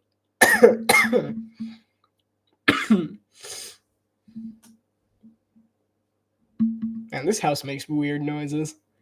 I just randomly hear stuff like creak. Is that a door? Is there someone here? Like, what's going on? No, it's a weird house. Carson Steele's in the backfield next to Mahomes. Mahomes will drop back deep to pass. He darts one in to Travis Kelce, who gets about a gain of 15. That's your big pass. That's your big pass. We'll see. Yeah, it just makes really weird noises. Because, like, sometimes it is, like, other people. Because there's other people in the house. But it's, like, sometimes it's, like, other times it's, like, I just hear, like, a random. I'm like, what was that? I'm pretty sure it's haunted, but we have, like, one light that will not stop flickering. Patrick Mahomes hands off Carson Steele right up the gun. He'll go for about, a nice little push. We gain about 9 yards on the push. All right, one more step. One more step, the TD. That was a good run by Carson Steele. Nice push of energy between him and Noah Gray on that one. Australians are tough. I now want to fight back. Like the alligator. Crikey. 38 yards on the day for Carson Steele. And it'll be another handoff to Steele, who'll go 1 yard up the middle and breaks through. And he'll go for about a gain of 7 on the play. 1st and goal from the 2. Looks like the Chiefs might just hand it back off to him. We'll see. We'll see whether Travis Kelce gets the touchdown there. It could be some trickeration. He might end up getting the ball.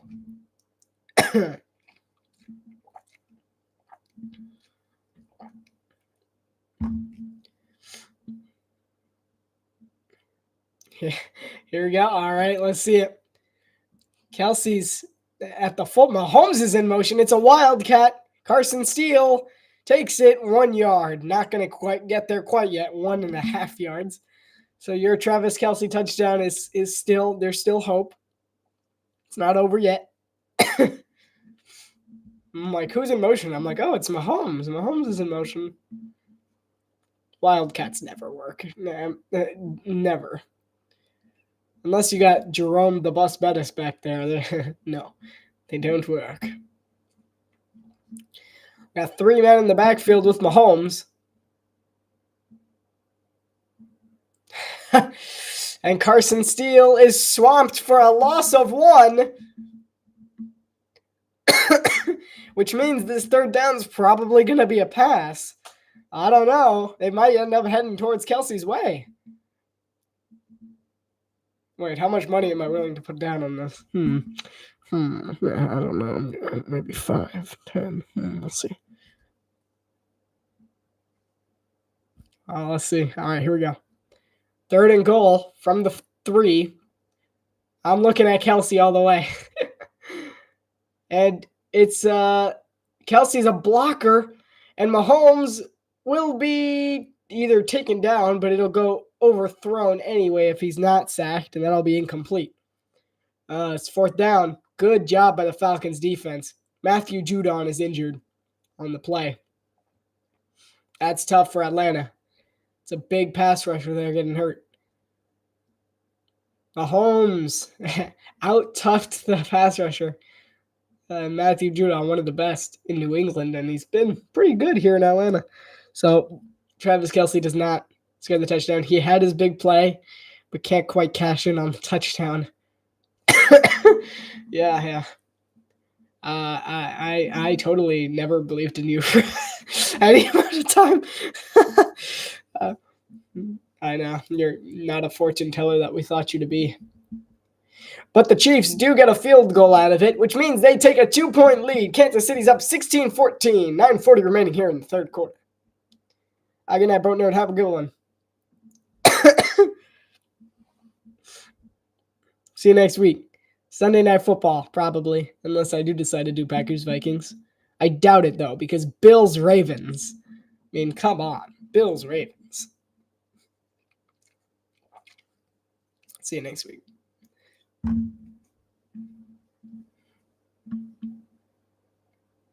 I like how Boat Nerd always stays to like the same time. I mean, only twice, but I think it's been at like the exact same time in the third quarter that he disappears.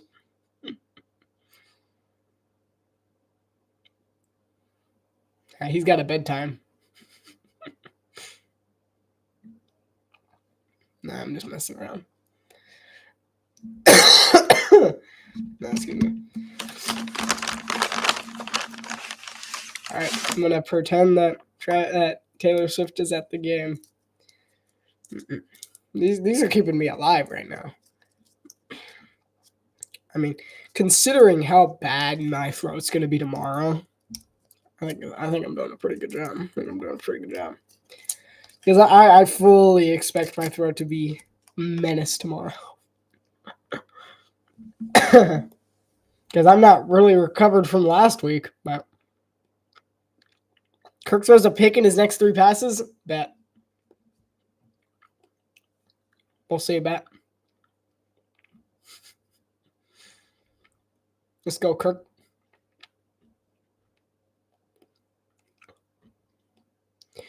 What should I call you? I'm not sure. Like, do you go by like TWD or do you go by Pepper? Just as a question.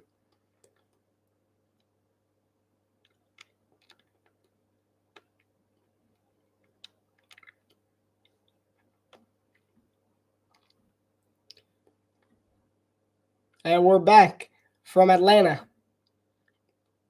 Those are some nice looking burgers.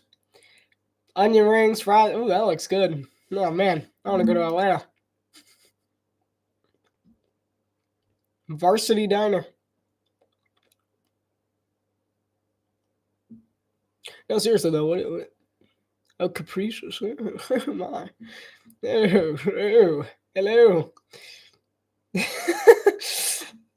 All right, Pepper. Thank you. You should probably change your name then. I would have honored your wish. And Atlanta will take this one out to about the 27-yard line.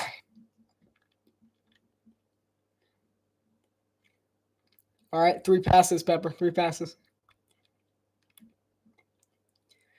The play action's been incredible for Atlanta so far. But another thing that's been incredible is the blocking on the left side of the field. They've been paving ways for Bijan Robinson on that left side. They're doing a fantastic job of making holes. The left guard's not doing too great, but the left tackle's doing his job. All right, it's a pass. They'll throw towards Darnell Mooney, and Mooney will be taken down after a gain of about 5 on the play. That's 1.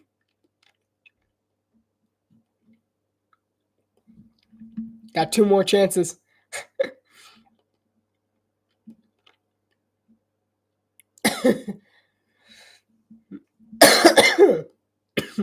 Second and 5 coming up for Atlanta. They're at their own 30 or so yard line. 31, I believe. 33, I was way off. Kirk Cousins will hand it off to Bijan Robinson, who makes a nice cut, but will only go for about 3 yards on the play. He still got 2 more passes. You should be scared, though. Fewest games to 40,000 passing yards, NFL history. Matthew Stafford, 147. Matt Ryan, 151. Drew Brees, 152. Dan Marino, 153. And Kirk Cousins, 153. Tied with Dan Marino. That is history Kirk Cousins has made. Never thought I'd see Kirk Cousins be in a history book. That's weird. Kirk Cousins' second pass. He'll drop back under a lot of pressure, and he's sacked. He's sacked there. for a loss of 1. So, Pepper, does that count as a pass? I don't know. Does that count as a pass? It wasn't a run.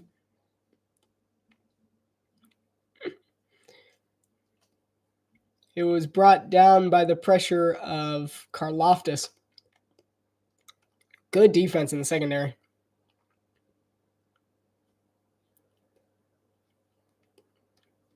And here comes the punting unit. So if that doesn't count as a pass, then you still have 2 left for the next Falcons drive. QB run. All right. Okay. All right, you got two passes left. And that one will head into the back of the end zone for a touchback.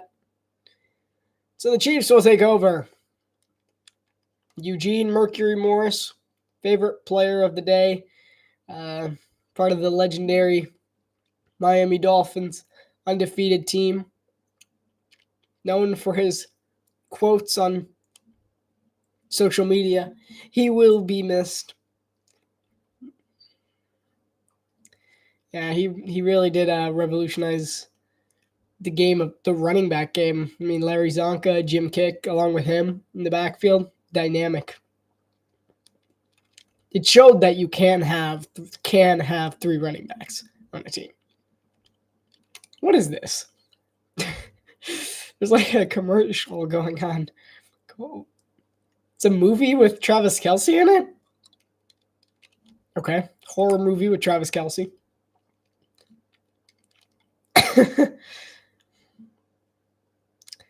So just as a warning, on late October, I will not be doing live streams for about 2 weeks.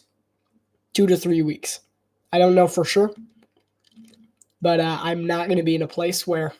I'm not going to say where I'm going to be because that'll ruin a surprise. But I'm not going to be in a place that I'll be able to do these lives for. So you can catch all of my thoughts on the latest NFL action on my other channel, RSquared's Monday Morning Mayhem. That's true. That's funny. Which you can... which is at the bottom of the Exponential channel. It's called RSquared's Monday Morning Mayhem. There'll be videos uploaded there. It's mostly for special occasions. It's more my side gig. Because in my free time, I'm an actor / voice actor / impressionist / comedian. I do a lot of stuff. So that's where you can find all my funny stuff on that one. Most of the videos will be within 10, 20 minutes. Won't take up too much of your time. And so that's just during mid to late October. So there'll be a special Halloween video. There'll be some reaction videos on there. That's just because I can't live stream from where I'm going to be. I'm not going to say where I'm going to be. It's a surprise. So that'll be fun. So just as a warning. So there'll be live streams for the next 3 weeks in a row. But come late October, there won't be for a couple of weeks. But I'll be back. In the words of Arnold Schwarzenegger, I'll be back. That was terrible. I'll be back. No. Sounded like Boris the Animal from Men in Black.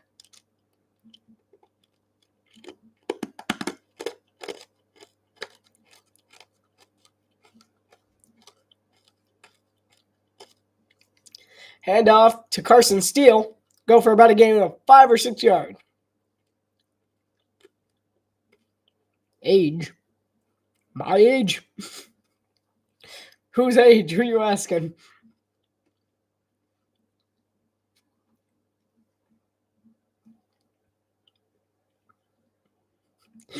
My age?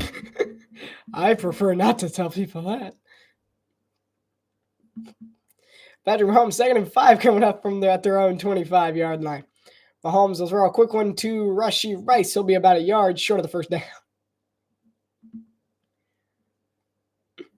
I'm younger than you think. If you think I'm 23 or 24, I'm a little younger. A little. I say a little because it's less than that by more than a little.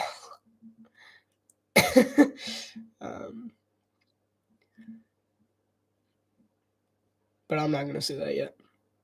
Although there is probably a past video of mine where I say it. So you should go ahead and watch all of those. Patrick Mahomes, understand. And Carson Steele goes for about 2 yards, and that'll bring the first down. Yeah, I have a... I'm not 11. I'm not that young. My voice is too deep to be that young. I'm so deep of voice. I could never be 11. It just doesn't work that way.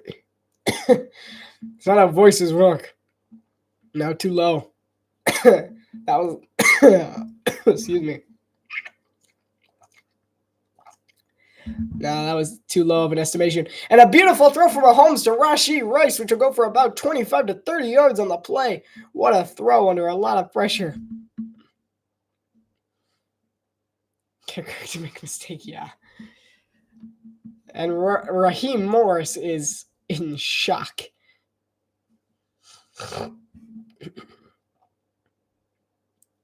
No, I will say I'm still juggling school with all of this. So my age, I still do quite a bit of school.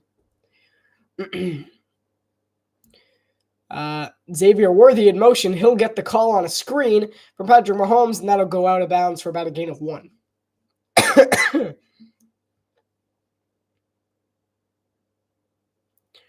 16-14. Casey's got one. Thank you. You too. You keep it up on watching. It's my pleasure. 2nd and 9 for Kansas City. Kansas City's dominated the yards game. They have almost double the amount that Atlanta has in this one. Almost double. It's just under double. Patrick Mahomes drops back to pass. Again, he'll run it this time. He runs forward for a gain of about 20 on the play, right up the middle.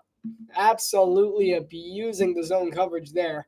He just goes right in between the zones. Thanks, Pepper. Oh, I mean, the middle of the field just cleared up. It actually wasn't zone. It was complete man, but it completely cleared up there.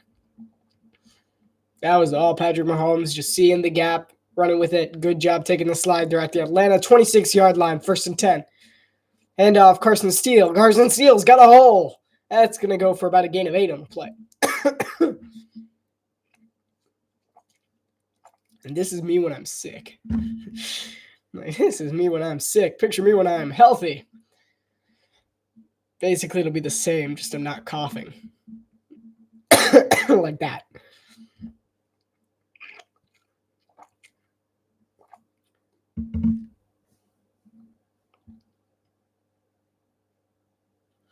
.307 remaining here in the third quarter. 2nd and 2 coming up for Kansas City. Patrick Mahomes.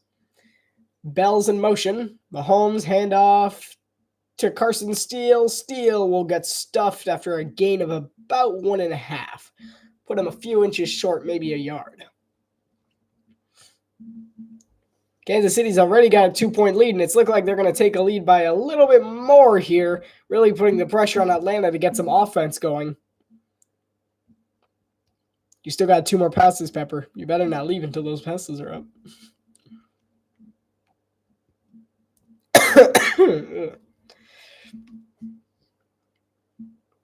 1st and 10 for Kansas City.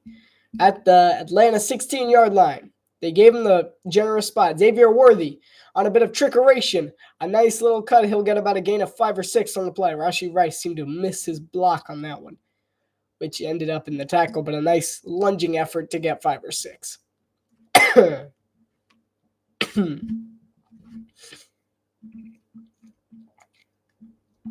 2 minutes to go here in the third quarter. At this, yeah, the Chiefs have had the ball first. They've been dominating the possession game, which is fantastic. That's great football. I mean, if that's exactly what you have to do to beat a team like the Falcons. You got to knock that clock out. Patrick Mahomes, screen pass to Rashee Rice, and A.J. Terrell was all over it, and Rashee Rice is hurt. He's really slow to get up on that one. He got absolutely nailed by A.J. Terrell. The screen was read like a book. Perfect job by Terrell there. I'm not even sure why Rice is injured. Not sure what he got a grip on or what he even hit. But he might have caught him by surprise. He could just be out of breath here. Third down coming up for Kansas City after the blown screen. We'll take a break from Atlanta. Excuse me. Thank you so much if you stayed for all 2.5 hours of this so far. We still got another hour left of good football here in the fourth quarter, which is about to come up in just under 2 minutes. Should be fun. It's a shame Tom didn't pick us today, but maybe next time. Maybe next time. We'll catch him next time at halftime. I'll send someone from my chat into his, and you guys send a link or something. I'm pretty sure that's banned, but you'll do something and be like, hey, Tom, get his attention. Like, Tom, come back. Or I'll just have to stay and listen to him while staying muted. Like, I don't know when I'd be able to refill my drink. I just need 2 cups. That's the key. Get 2 cups. One for the first half, one for the second half. Then I don't have to move. That's how we do it. No, yeah, it's going to take forever for the Falcons to get the ball back, and they keep running the ball, too. They only threw once on that last drive.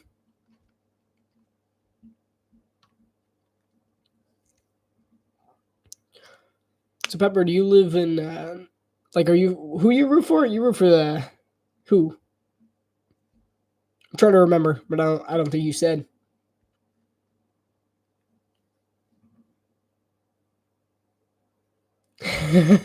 Yeah, worst case scenario. If we're like a few weeks without anything, you're a Packers fan? Go Pack, go. That's right, you did say that earlier. Yeah, did I mention that I totally predicted Jordan Love? I predicted Jordan Love's success way back when. It was Jets and Chiefs in secondary? Oh, nice. So you're rooting for the Chiefs in this one, eh? So you live somewhere based on that in between Wisconsin, New York, and Missouri. I wonder where that could be. Do you live in Detroit? No, I'm just kidding. 3rd and 7 coming up for Patrick Mahomes in Kansas City at the Atlanta 13-yard line. Blitz coming, and he'll dump it underneath to Juju Smith-Schuster, who's into the end zone. Touchdown, Kansas City. Juju Smith-Schuster. And Kansas City is back on top by a touchdown and a half. Hey, Andy Reid's coughing just like me. We're more alike than we seem. I just have to grow a mustache, and then I'm Andy Reid. Juju Smith just underneath. That's the second time they've scored a touchdown on that exact play. They're really reading these zone coverages really well. You, Mr. Minnesota. Oh, that's right. Yeah. And the extra point is no good. Wow. Yeah. Oh my hell, that doesn't make any sense. Yeah. And Harrison Butker missed the extra point, which actually keeps this game within 1 score. He doinked it. So that's, as a wise person once said, kickers have one job, is to kick the ball. It's one job. That's all you do. It's terrible. I can't believe we missed an extra. One of the best kickers in the league, folks. Get the Falcons overconfident. So that he throws a deep pass and gets intercepted in the next 2 passes. So Kirk Cousins getting warmed up to throw that interception in the next 2 passes. We'll see how it goes. The Chiefs lead by 8.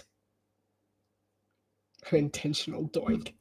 That must require some insane precision. And it will be returned by the Falcons again. Excuse me. And he'll get out to about the 33-yard line.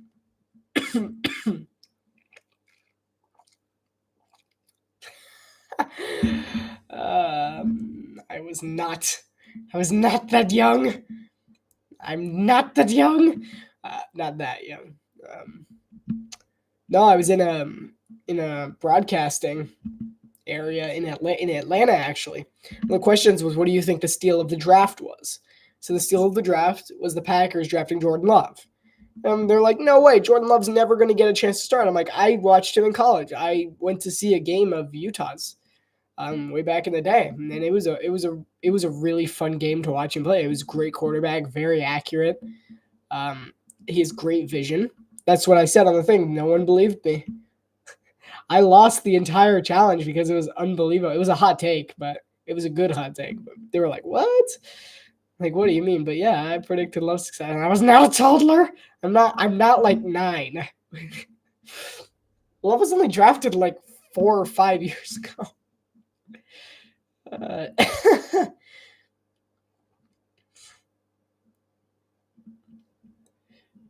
Kirk Cousins, he did just throw a pass, I believe. So here at 2.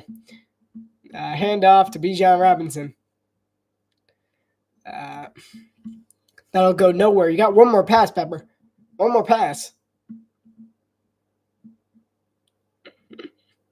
That was terrible.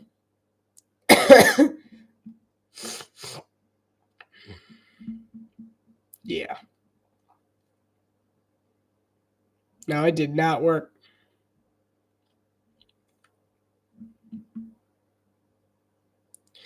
Kirk Cousins, his third pass, and he'll throw a dump off to Bijan Robinson. And Bijan Robinson stays on his feet and goes for about 50. He fumbles. Who's got the Kansas City saying they have it? Kansas City's got it. Huh. Let's see. He might be. He's down. He's down. Elbow down. The ball gets loosened by the ground. He's down. You were close. You were really close there. I would have counted it because it was still a turnover on the third pass. I was about to go, what? That is not. No, not close enough. You mean close enough? He didn't fumble. This is the end of the third quarter. The Kansas City Chiefs have the lead 22-14 by 8 points heading into the final quarter of play. Close enough.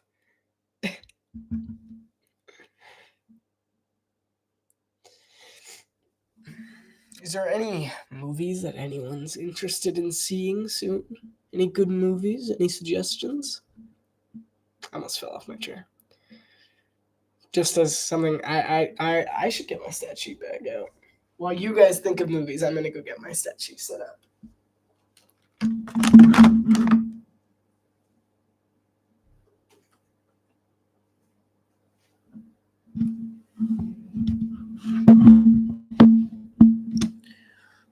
Dun, dun, dun. What you doing, Tom? Empty your bladder. You know. That was good timing, huh? That was some good timing. Did you hear that? Tom, what are you talking about over there?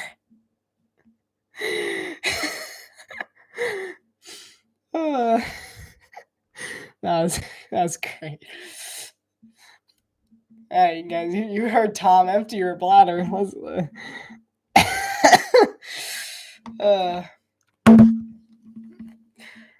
was funny. I just had it open. Push play. Go ahead and empty your bladder. The timing. That was perfect.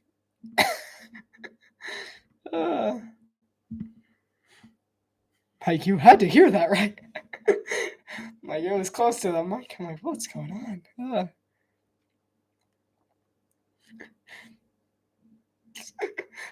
Tom Grossi, out of context. Empty your bladder. Okay.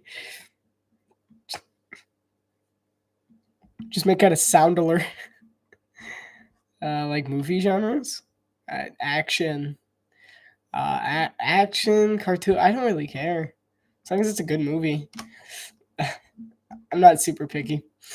Kirk Cousins tosses one over to Tyler Algier, who gets about a gain of 2 or 3 on the play. Mystery's fine. Action, cartoon, any of the above. That's crazy. What are they showing?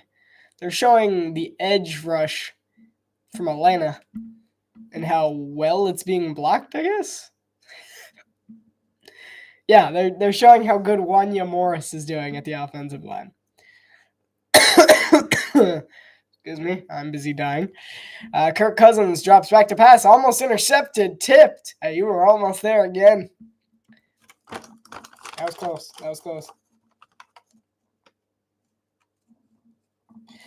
3rd and 7 coming up for Atlanta. Atlanta's got to get something going here. Only a quarter left, and their offense has not been as proficient since the first quarter.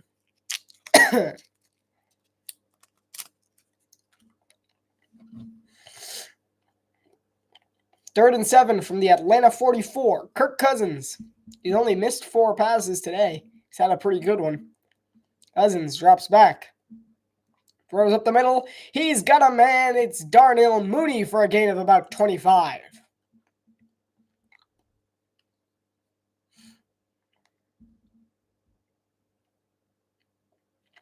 First and 10. About 13 and a half minutes by our next snap will be remaining here in the game. It was a good throw by Cousins. Put it right in Mooney's hands. Then the rest is all up to Darnell to get a little bit of yak. Darnell Mooney's got 70 yards. London in motion. Hand off to Bijan Robinson. He'll stretch out his longness to get about 3 yards on the play.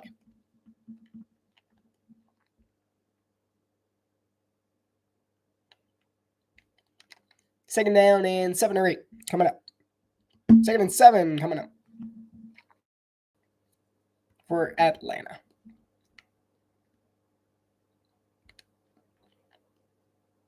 I'll have to check it out. Ray McLeod in motion. Cousins drops back under a lot of pressure, and he'll just spike it at the floor. Almost intercepted by a defensive lineman whose lower back appears to hurt. Kirk Cousins got hit hard at the end of that one. Yeah, it's interesting. Road trip. Ooh, almost picked off. Ooh, very dangerous. Very, very dangerous play. This house is weird. It's like a draft of cold air just hit me. Like I've been hot like the entire time, and then just a random draft of cold air. It's spooky. Kirk Cousins under a lot of pressure, and it's tipped again, almost intercepted again. Yeah. 4th and 7 coming up for Atlanta. 12:56 remaining here in the game. Oh, yeah, it's clearly it goes. Thankfully, someone who also lives here is a semi-professional ghost hunter. Not really. He wants to be, though. Cousins. Yeah, he hit the back of his own offensive lineman's head. Steve Spagnuolo saying, no, not this time. So Younghoe Koo will be charged with a 54-yard field goal attempt. He's been one of the greatest, and it is almost blocked, but instead it is nailed dead center and 17-22. The Chiefs have a 5-point lead, but Atlanta's coming back just a little bit. It's a 5-point game. 4th quarter, just getting underway. I'm going to use the restroom real fast. I'll be fast.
That's a lot of suggestions you got there.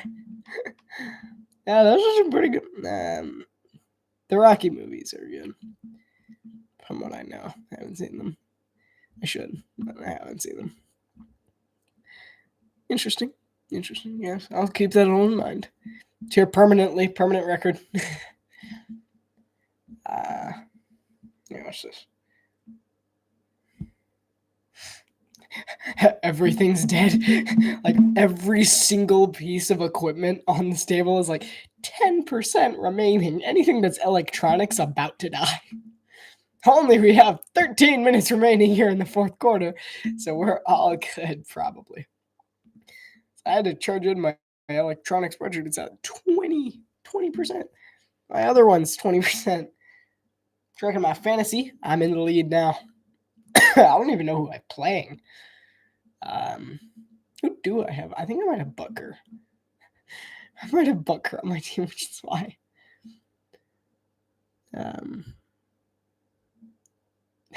Yeah. No, that sounds about right. That sounds about right for me too. Honestly, I feel like I don't get. I feel weird because like a lot of people my age in particular are like they're so caught up with everything going on in like the movie world and cinema and stuff, and I'm not. And that is Run Up the Middle by Steele. Carson Steele. Carson Steele's injured on the play. Steele's really shaken up after that one. He'll get picked up by an offensive lineman. He'll limp off. No, I'm like so uninformed. Like anything can happen, but I'm like so uninformed about the newest video game or what's happening on social media. I honestly didn't know until a few months ago that Twitter changed its name. Not sponsored by or any of the affiliates of. But until someone told me, I'm like, what? I'd just been calling it Twitter. Now I call it Twitter, formerly known as X, or X, formerly known as Twitter.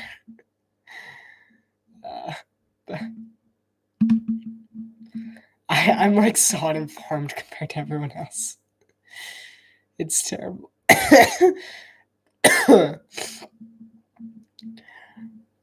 Like with all the newest movies, everyone else is watching. Like I never watched the Barbie movie, which people are like, "You're insane." I never watched Oppenheimer either. They're like, "You're insane." I'm like, I didn't do anything. I just didn't watch two movies. Third and 2. Patrick Mahomes throws over the middle. It's Travis Kelce, and it's incomplete. Maybe a fumble. They're calling it incomplete. It looked incomplete, but he might have had control. So they are calling it an incomplete pass. 4th and 2 coming up for Kansas City. Excuse me.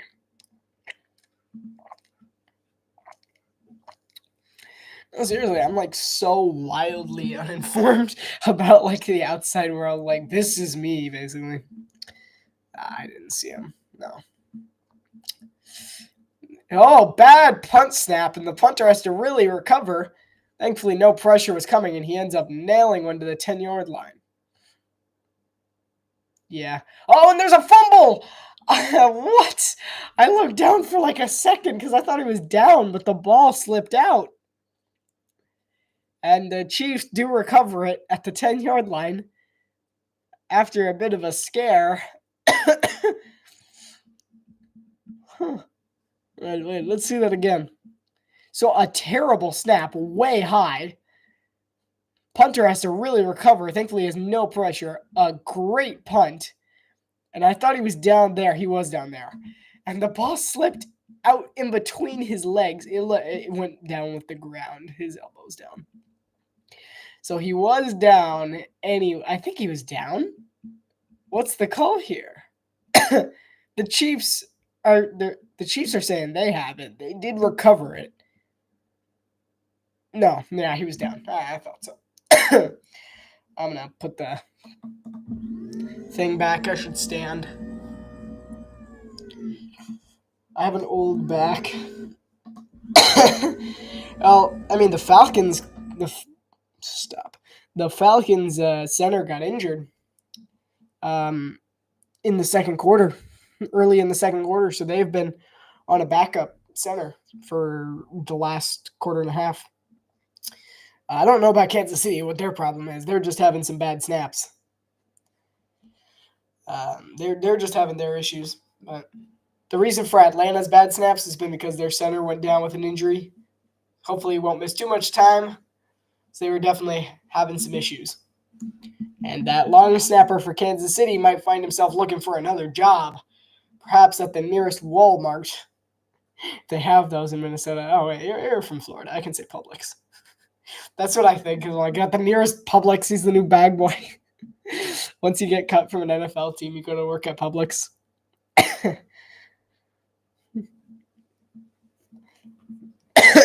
Trying to think of like one grocery store that covers the entire United States. Whole Foods, right? Yeah.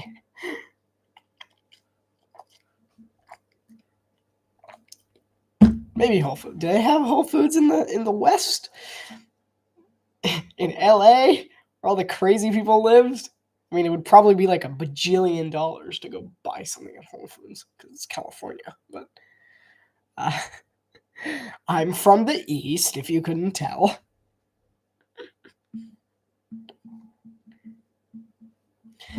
No, but I actually got all of these, like the San Francisco thing, the Chargers, I'm almost there, the Seahawks, and the Dolphins stuff. I got them all from, excuse me, I got them from San Diego in California, and the prices were insane.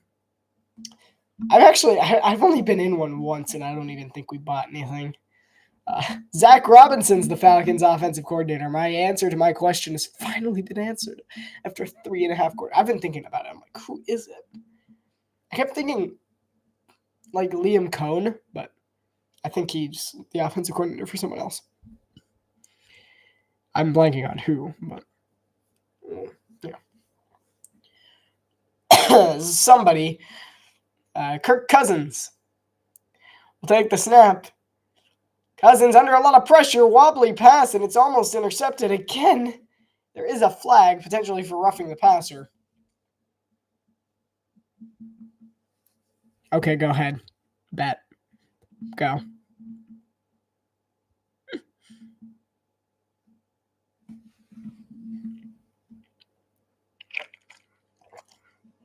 You're 0 for 2, Pepper. We'll see if you got the third one. Chris Jones got his helmet ripped off, so his hands to the face on the Falcons was the flag. So they're backed up all the way back to their own end zone pretty much. Safety. I'm ready for it. Let's go. Safety. Skull, safety, same old same. What's your crazier prediction? Tell me. All right, wait, here we go. Quarterback will complete a pass to themselves and make a play. What? All right. We'll see. Which one do you think? Or is it just like broad, like you don't know who? You're not getting the message. So just at some point in the game, there will be a deflection. And they'll get positive yardage.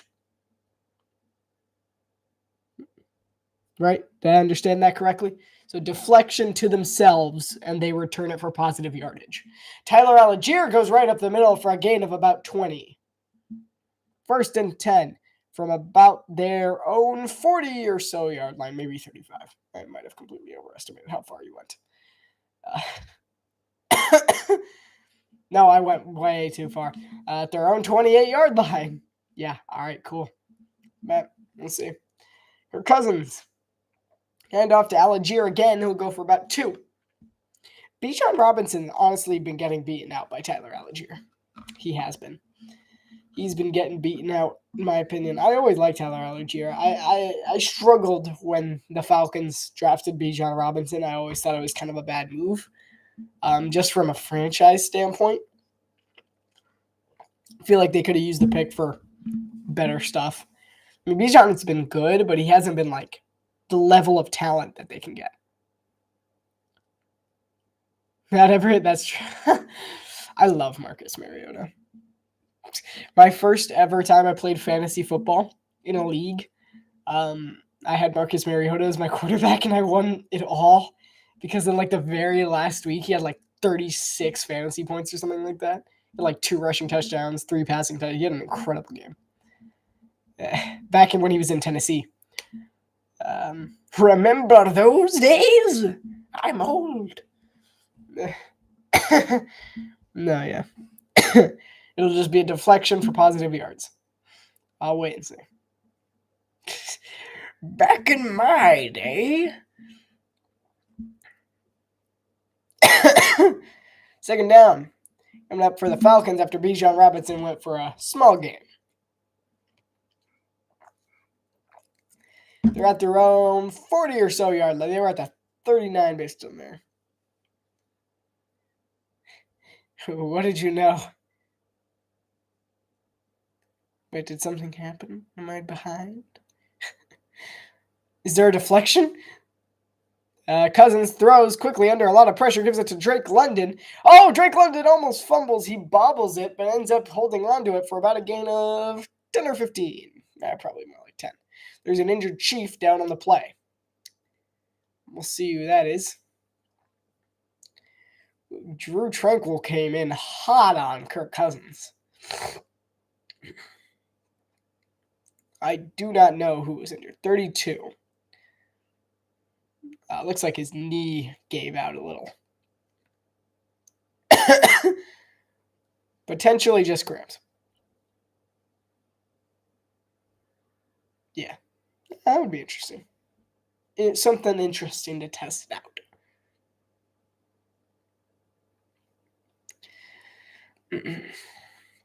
First and 10 coming up for the Falcons. 8:36 remaining here in the game. Hello, welcome back. The Chiefs are up by 5, 8:36 remaining here in the fourth quarter. First and 10, the Falcons are driving in Chiefs territory at the 46-yard line.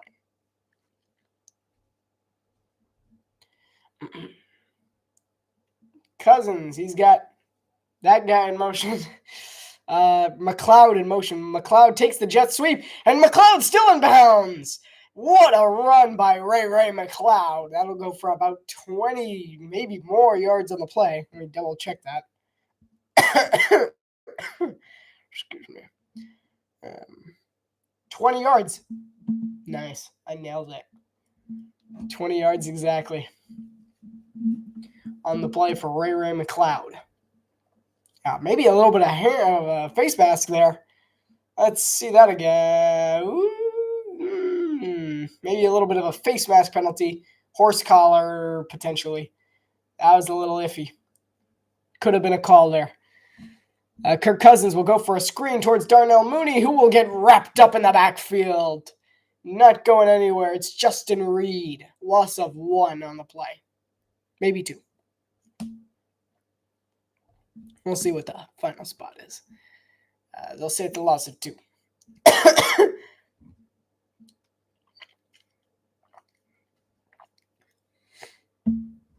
Pretty little run by Ray McLeod, hugging the sideline. Walking the tightrope. Kyle Pitts in motion. Cousins has to throw one out towards Robinson. Robinson will go for about a gain of 4 on the play. So on the next commercial break, I want to share a fun joke. It got sent to me by someone, but it's a sports joke. It's hilarious. It had me dying. I think those who dislike a particular team, I'm not going to say who, but it starts with a D, ends with an S, will find it especially good. It was a good one. Kirk Cousins, 3rd and 8 from the Kansas City 24. 6:45 remaining in the game. Oh, and there's penalties. That'll be offside or a neutral zone infraction penalty on Kansas City. Looks like it might be neutral zone infraction. But it could have been prompted by motion up front. Neutral zone infraction, defense. So the Chiefs will give the Falcons, I'll go ahead and first down. 6:44 remaining here in the fourth quarter. Yeah, he absolutely jumped there. Hard count got him. He tried to play it off as if the offensive line moved, but that was all on him. Falcons have more penalties, 3 more penalties than the Chiefs on this one. And a handoff to Bijan Robinson's going nowhere. 4th and 3, so they won't give them the automatic first down. That's my bad. Give them 5 yards up, but 4th and 3. Raheem Morris has a decision to make here. whether he goes for it or on 4th and 2, or does he just they're going for it.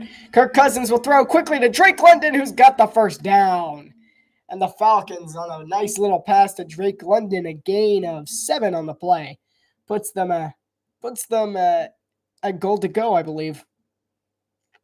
Let's see. Nope. 1 yard short of me being able to pull off the goal to go. I never get it right. No, it's terrible. I've done it like 4 times since I've started. I'm like, and their goal to go. And it's at the 11-yard line. Kirk Cousins take the snap. It'll be a shovel pass over to Bijan Robinson under a bit of pressure. Gets around the first 2 men. He gets tackled by the third. That'll be about a gain of 4 or 5. Happens so often. I keep trying to say goal to go. I'm like, might as well just say first and goal or first and 10. I can't do it. It's like they're at the 11 again. I think both of the other times were in the Chiefs-Ravens game. Like they're at goal to go and at the 11 or the 12, or it was out of bounds like 5 yards back. Okay. This drive, the Falcons offense has had 20 more rushing yards than their previous 3 drives. Handoff, Algier going nowhere. About a gain of 1, maybe. They'll give him 1. And that was being generous. 3rd down coming up for the Falcons.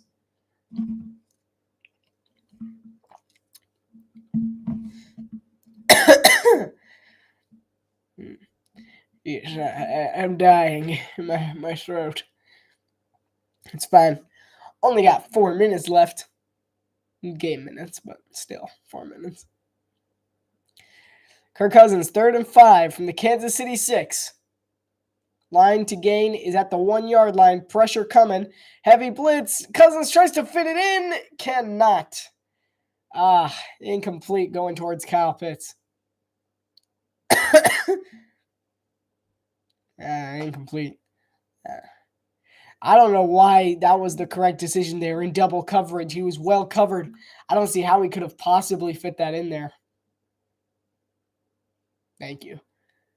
I am fully confident. Whether my voice will sound the same, will sound like this tomorrow, or will it sound, hey guys, how's it going tomorrow? Like it could be either one. But and 4th and 5, the Falcons are going for it. 4 minutes remaining. Cousins has to throw. Incomplete. Terrible throw towards Drake London. And the Chiefs will take over on downs at their own 5 yard line. Terrible throw by Kirk Cousins. Felt the pressure a little too much. And the Chiefs will hold their 5-point lead for the time being with 4:04 remaining here in the game.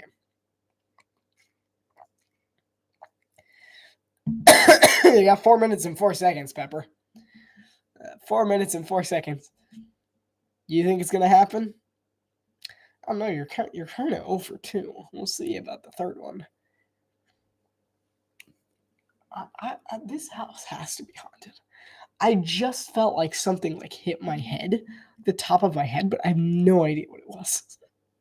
This is crazy. Like all day so far. I mean, it happened a bit last week, but I didn't really think of anything of it. But it's like random draft sounds, and then like there's something on my head. What is that? No, yeah, it's got to be haunted.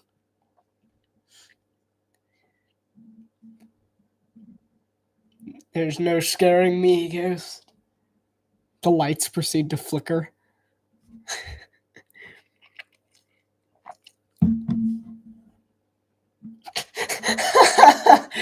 I saw that. Where? Oh, you mean him. Yeah, he's always there. That's Yusuf. He lives here. There actually is like a statue in the right corner, like out of the camera, but it's behind. It's like right next to the Dolphins poster. It's like it's like a pink dwarf. We call him Yusuf. He's not ours. We don't know where he came from. He's just a pink dwarf. Like it's literally a dwarf, like your stereo, like a garden gnome looking thing, but like pink and giant. It's awful. It doesn't fit in, so we just gave it a name. And every so often we dress it up. It's like, it's Yusuf. It's Yusuf, the pink dwarf. So he's probably the one haunting us. But if that's the man you speak of, so yeah, it's gonna be the new title of the live streams instead of live commentary. It's gonna be live ghost hunting. It's just gonna be me putting the pink dwarf around different places in the room and seeing which lights react the best. I get my EMF reader.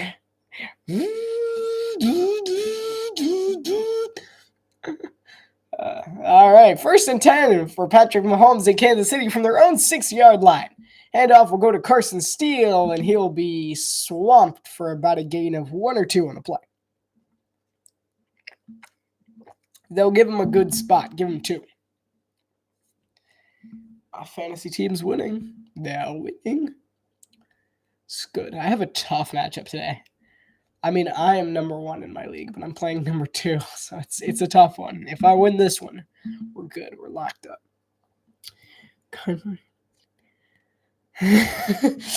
That's kind of scary. I can't do cardboard cutouts of like anything. They're terrifying. We used to have like one of those punching bags, but they were like, Patrick Mahomes rolls out to his left. He'll take it himself, takes the hit, trying to get the first down. He'll only get about 6. 3rd and 2 coming out for Kansas City. We used to have like a punching bag, but it was like in the shape of a Dolphins player, and it had like Dolphin stuff on it. And we called it Tom. And on like Halloween, all the major holidays, we just hide it in corners and stuff.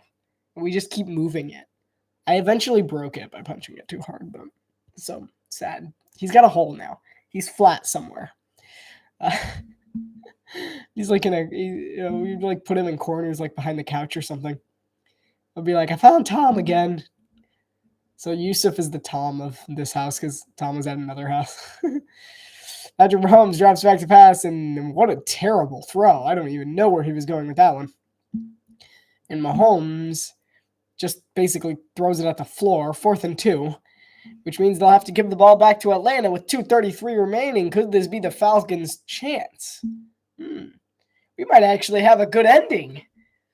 Again, man, the Chiefs games have turned out good for us.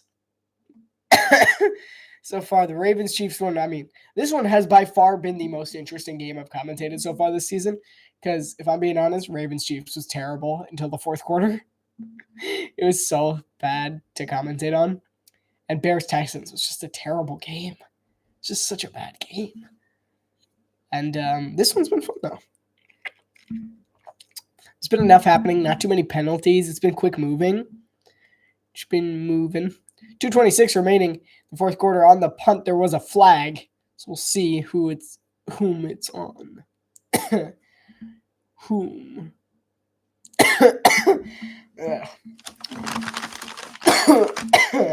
End up taking another one of these. And they determined there was no penalty. So 1st and 10 coming up for the Falcons. And Kirk Cousins will get his shot at being the hero. Excuse me. I'm dying. 1st and 10. That Falcons fan looks very mischievous. It's just a Falcons fan. Hello. He's just watching the game with a smile on his hands, like, oh, my bad. Oh, what a good play. Kirk Cousins steps back. Oh, almost intercepted off a tipped ball by Trent McDuffie. That'll fall incomplete. I probably blew your eardrums out by hitting the mic. Oops. Illegal hands to the face. Yeah. And a French accent.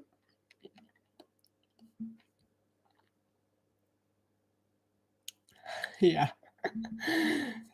Trick or treat for the drums. I mean, I would have done the Taylor Swift thing, but she wasn't here. Thankfully, but she wasn't here.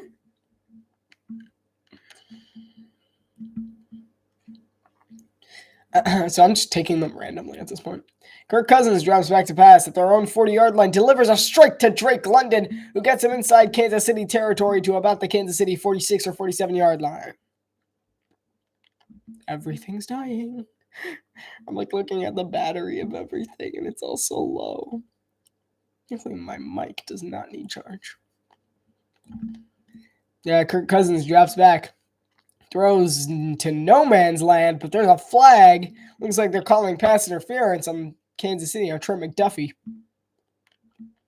It kind of looked like he was throwing nowhere, but there might have been some interference on the route. They are calling PI. It'll be pass interference on Trent McDuffie. Leave it to the spot of the foul, which will be about the 30 or so yard line. Let me see for sure. Where's the pass interference? Right there. Never mind. Ooh, I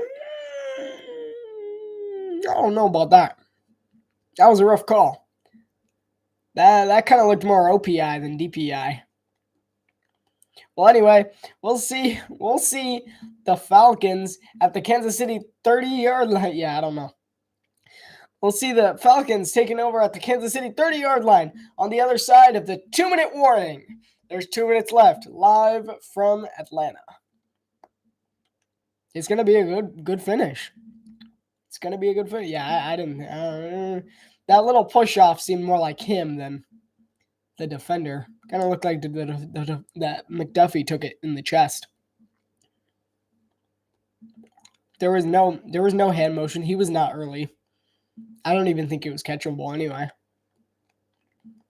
I don't know. I feel like the PI was a bit much. Maybe illegal contact. But the pass interference was way too much.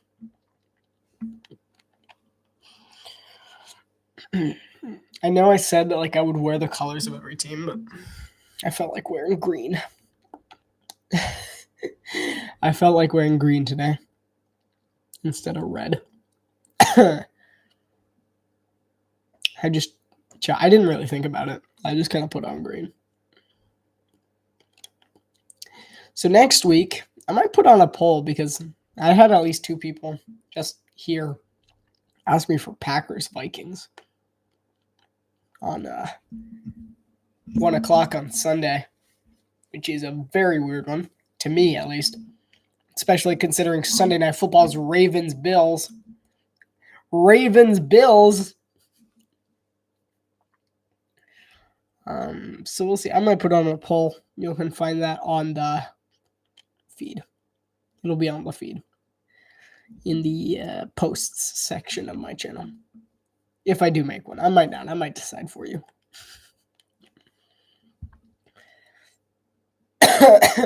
In London, the Vikings are taking on the Jets.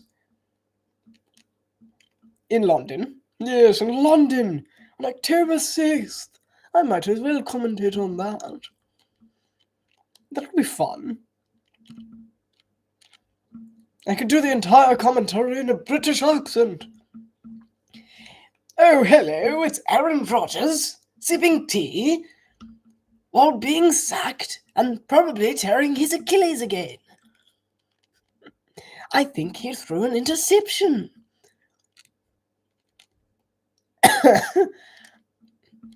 I really don't know about that PI penalty. 1st and 10 from the 36-yard line of Kansas City. Cousins will throw deep, and he overthrows Drake London. 3rd and 10 coming up.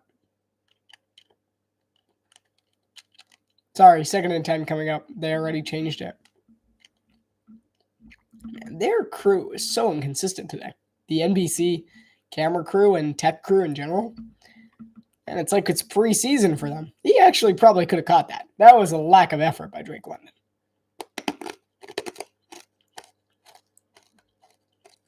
Second and 10. Kirk Cousins to Darnell Mooney on a screen. Mooney gets swarmed. There's a flag. Looks like they're going to call something on Kansas City on this one.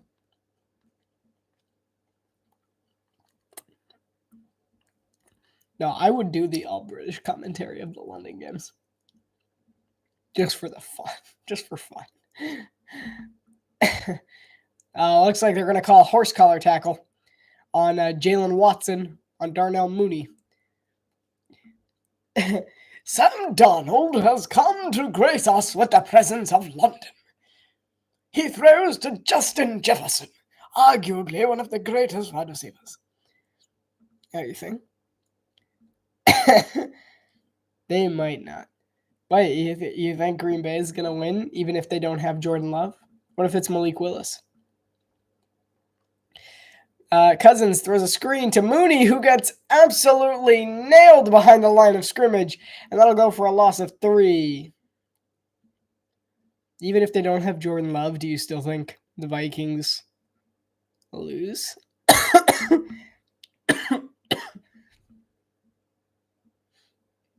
I'm not even going to argue about the Vikings Jets one. There's no point. We'll see. Oh, man. 2nd and 12 coming up for Atlanta. The 24-yard line.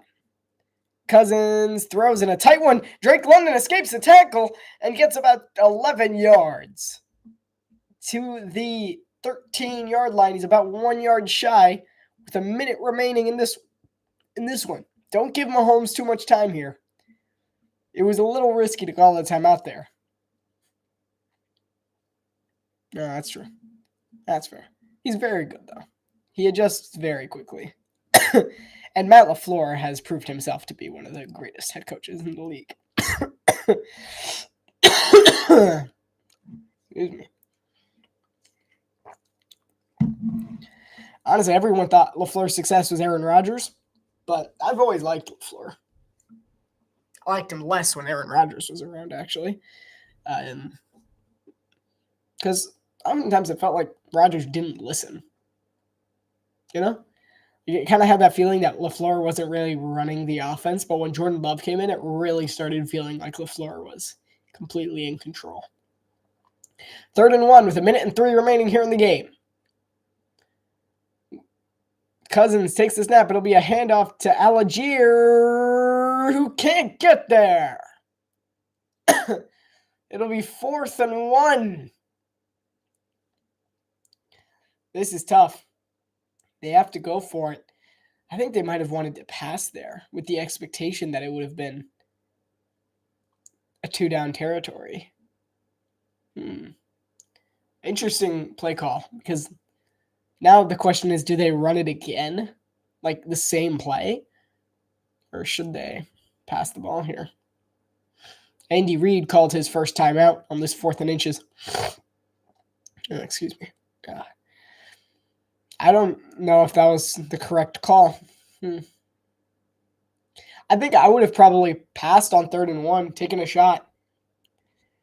But they set up a tough situation because now they shouldn't throw. Now they should run. You should run on 4th and inches. But I would have thought you would have passed on 3rd and 1. Tough call. All right, we'll see. No, I mean, Algier definitely didn't make it. I don't think there's anything on that. 4th and inches.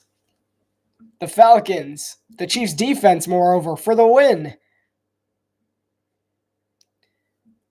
And it'll be a handoff to Bijan Robinson, who is stopped in the backfield. It's a loss of 3. The Kansas City Chiefs will walk away with another victory. A 3-0 start for Kansas City. What an awful play call. I saw that coming from them. That's the same thing they did on 4th and 1 the last time they had a 4th and 1. What a great defense by Steve Spagnuolo. Right in the gap, covering all the holes, and then an incredible tackle. Terrible play call. I mean, it's just the same exact play. They did that exact play earlier in the game. That was a rough play call. Chiefs are walking away from this one 3-0. The Falcons will head into the next week with a 1-2 record. Tough. That was not great. Well, Kansas City only needs 1 first down. Holmes doing a little shimmy, trying to get as much time off the clock as he can. I'll take a knee. They may have to get a first down. Wait, let me count. No, actually, they don't. They just have to get it under 40 seconds on this next play.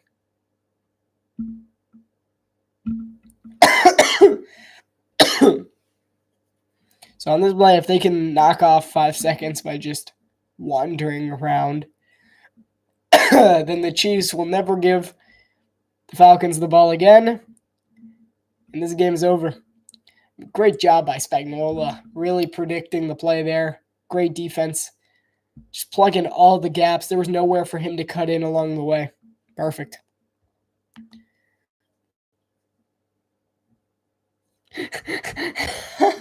Pass it to yourself, Patrick. That's funny. I think you lost this one. And Mahomes will kind of scramble around before eventually falling over. Let's see. No, yep, they're good. It was a good game. They're clear. As long as it takes him less than a second to take a knee, this game's over. Yeah, come on, Patrick. Just throw it into the air for a celebration, catch it yourself, and then run 1 yard forward. I'm sorry, Pepper. I don't think you won this one. I think you went 0-3. 0-3, very close.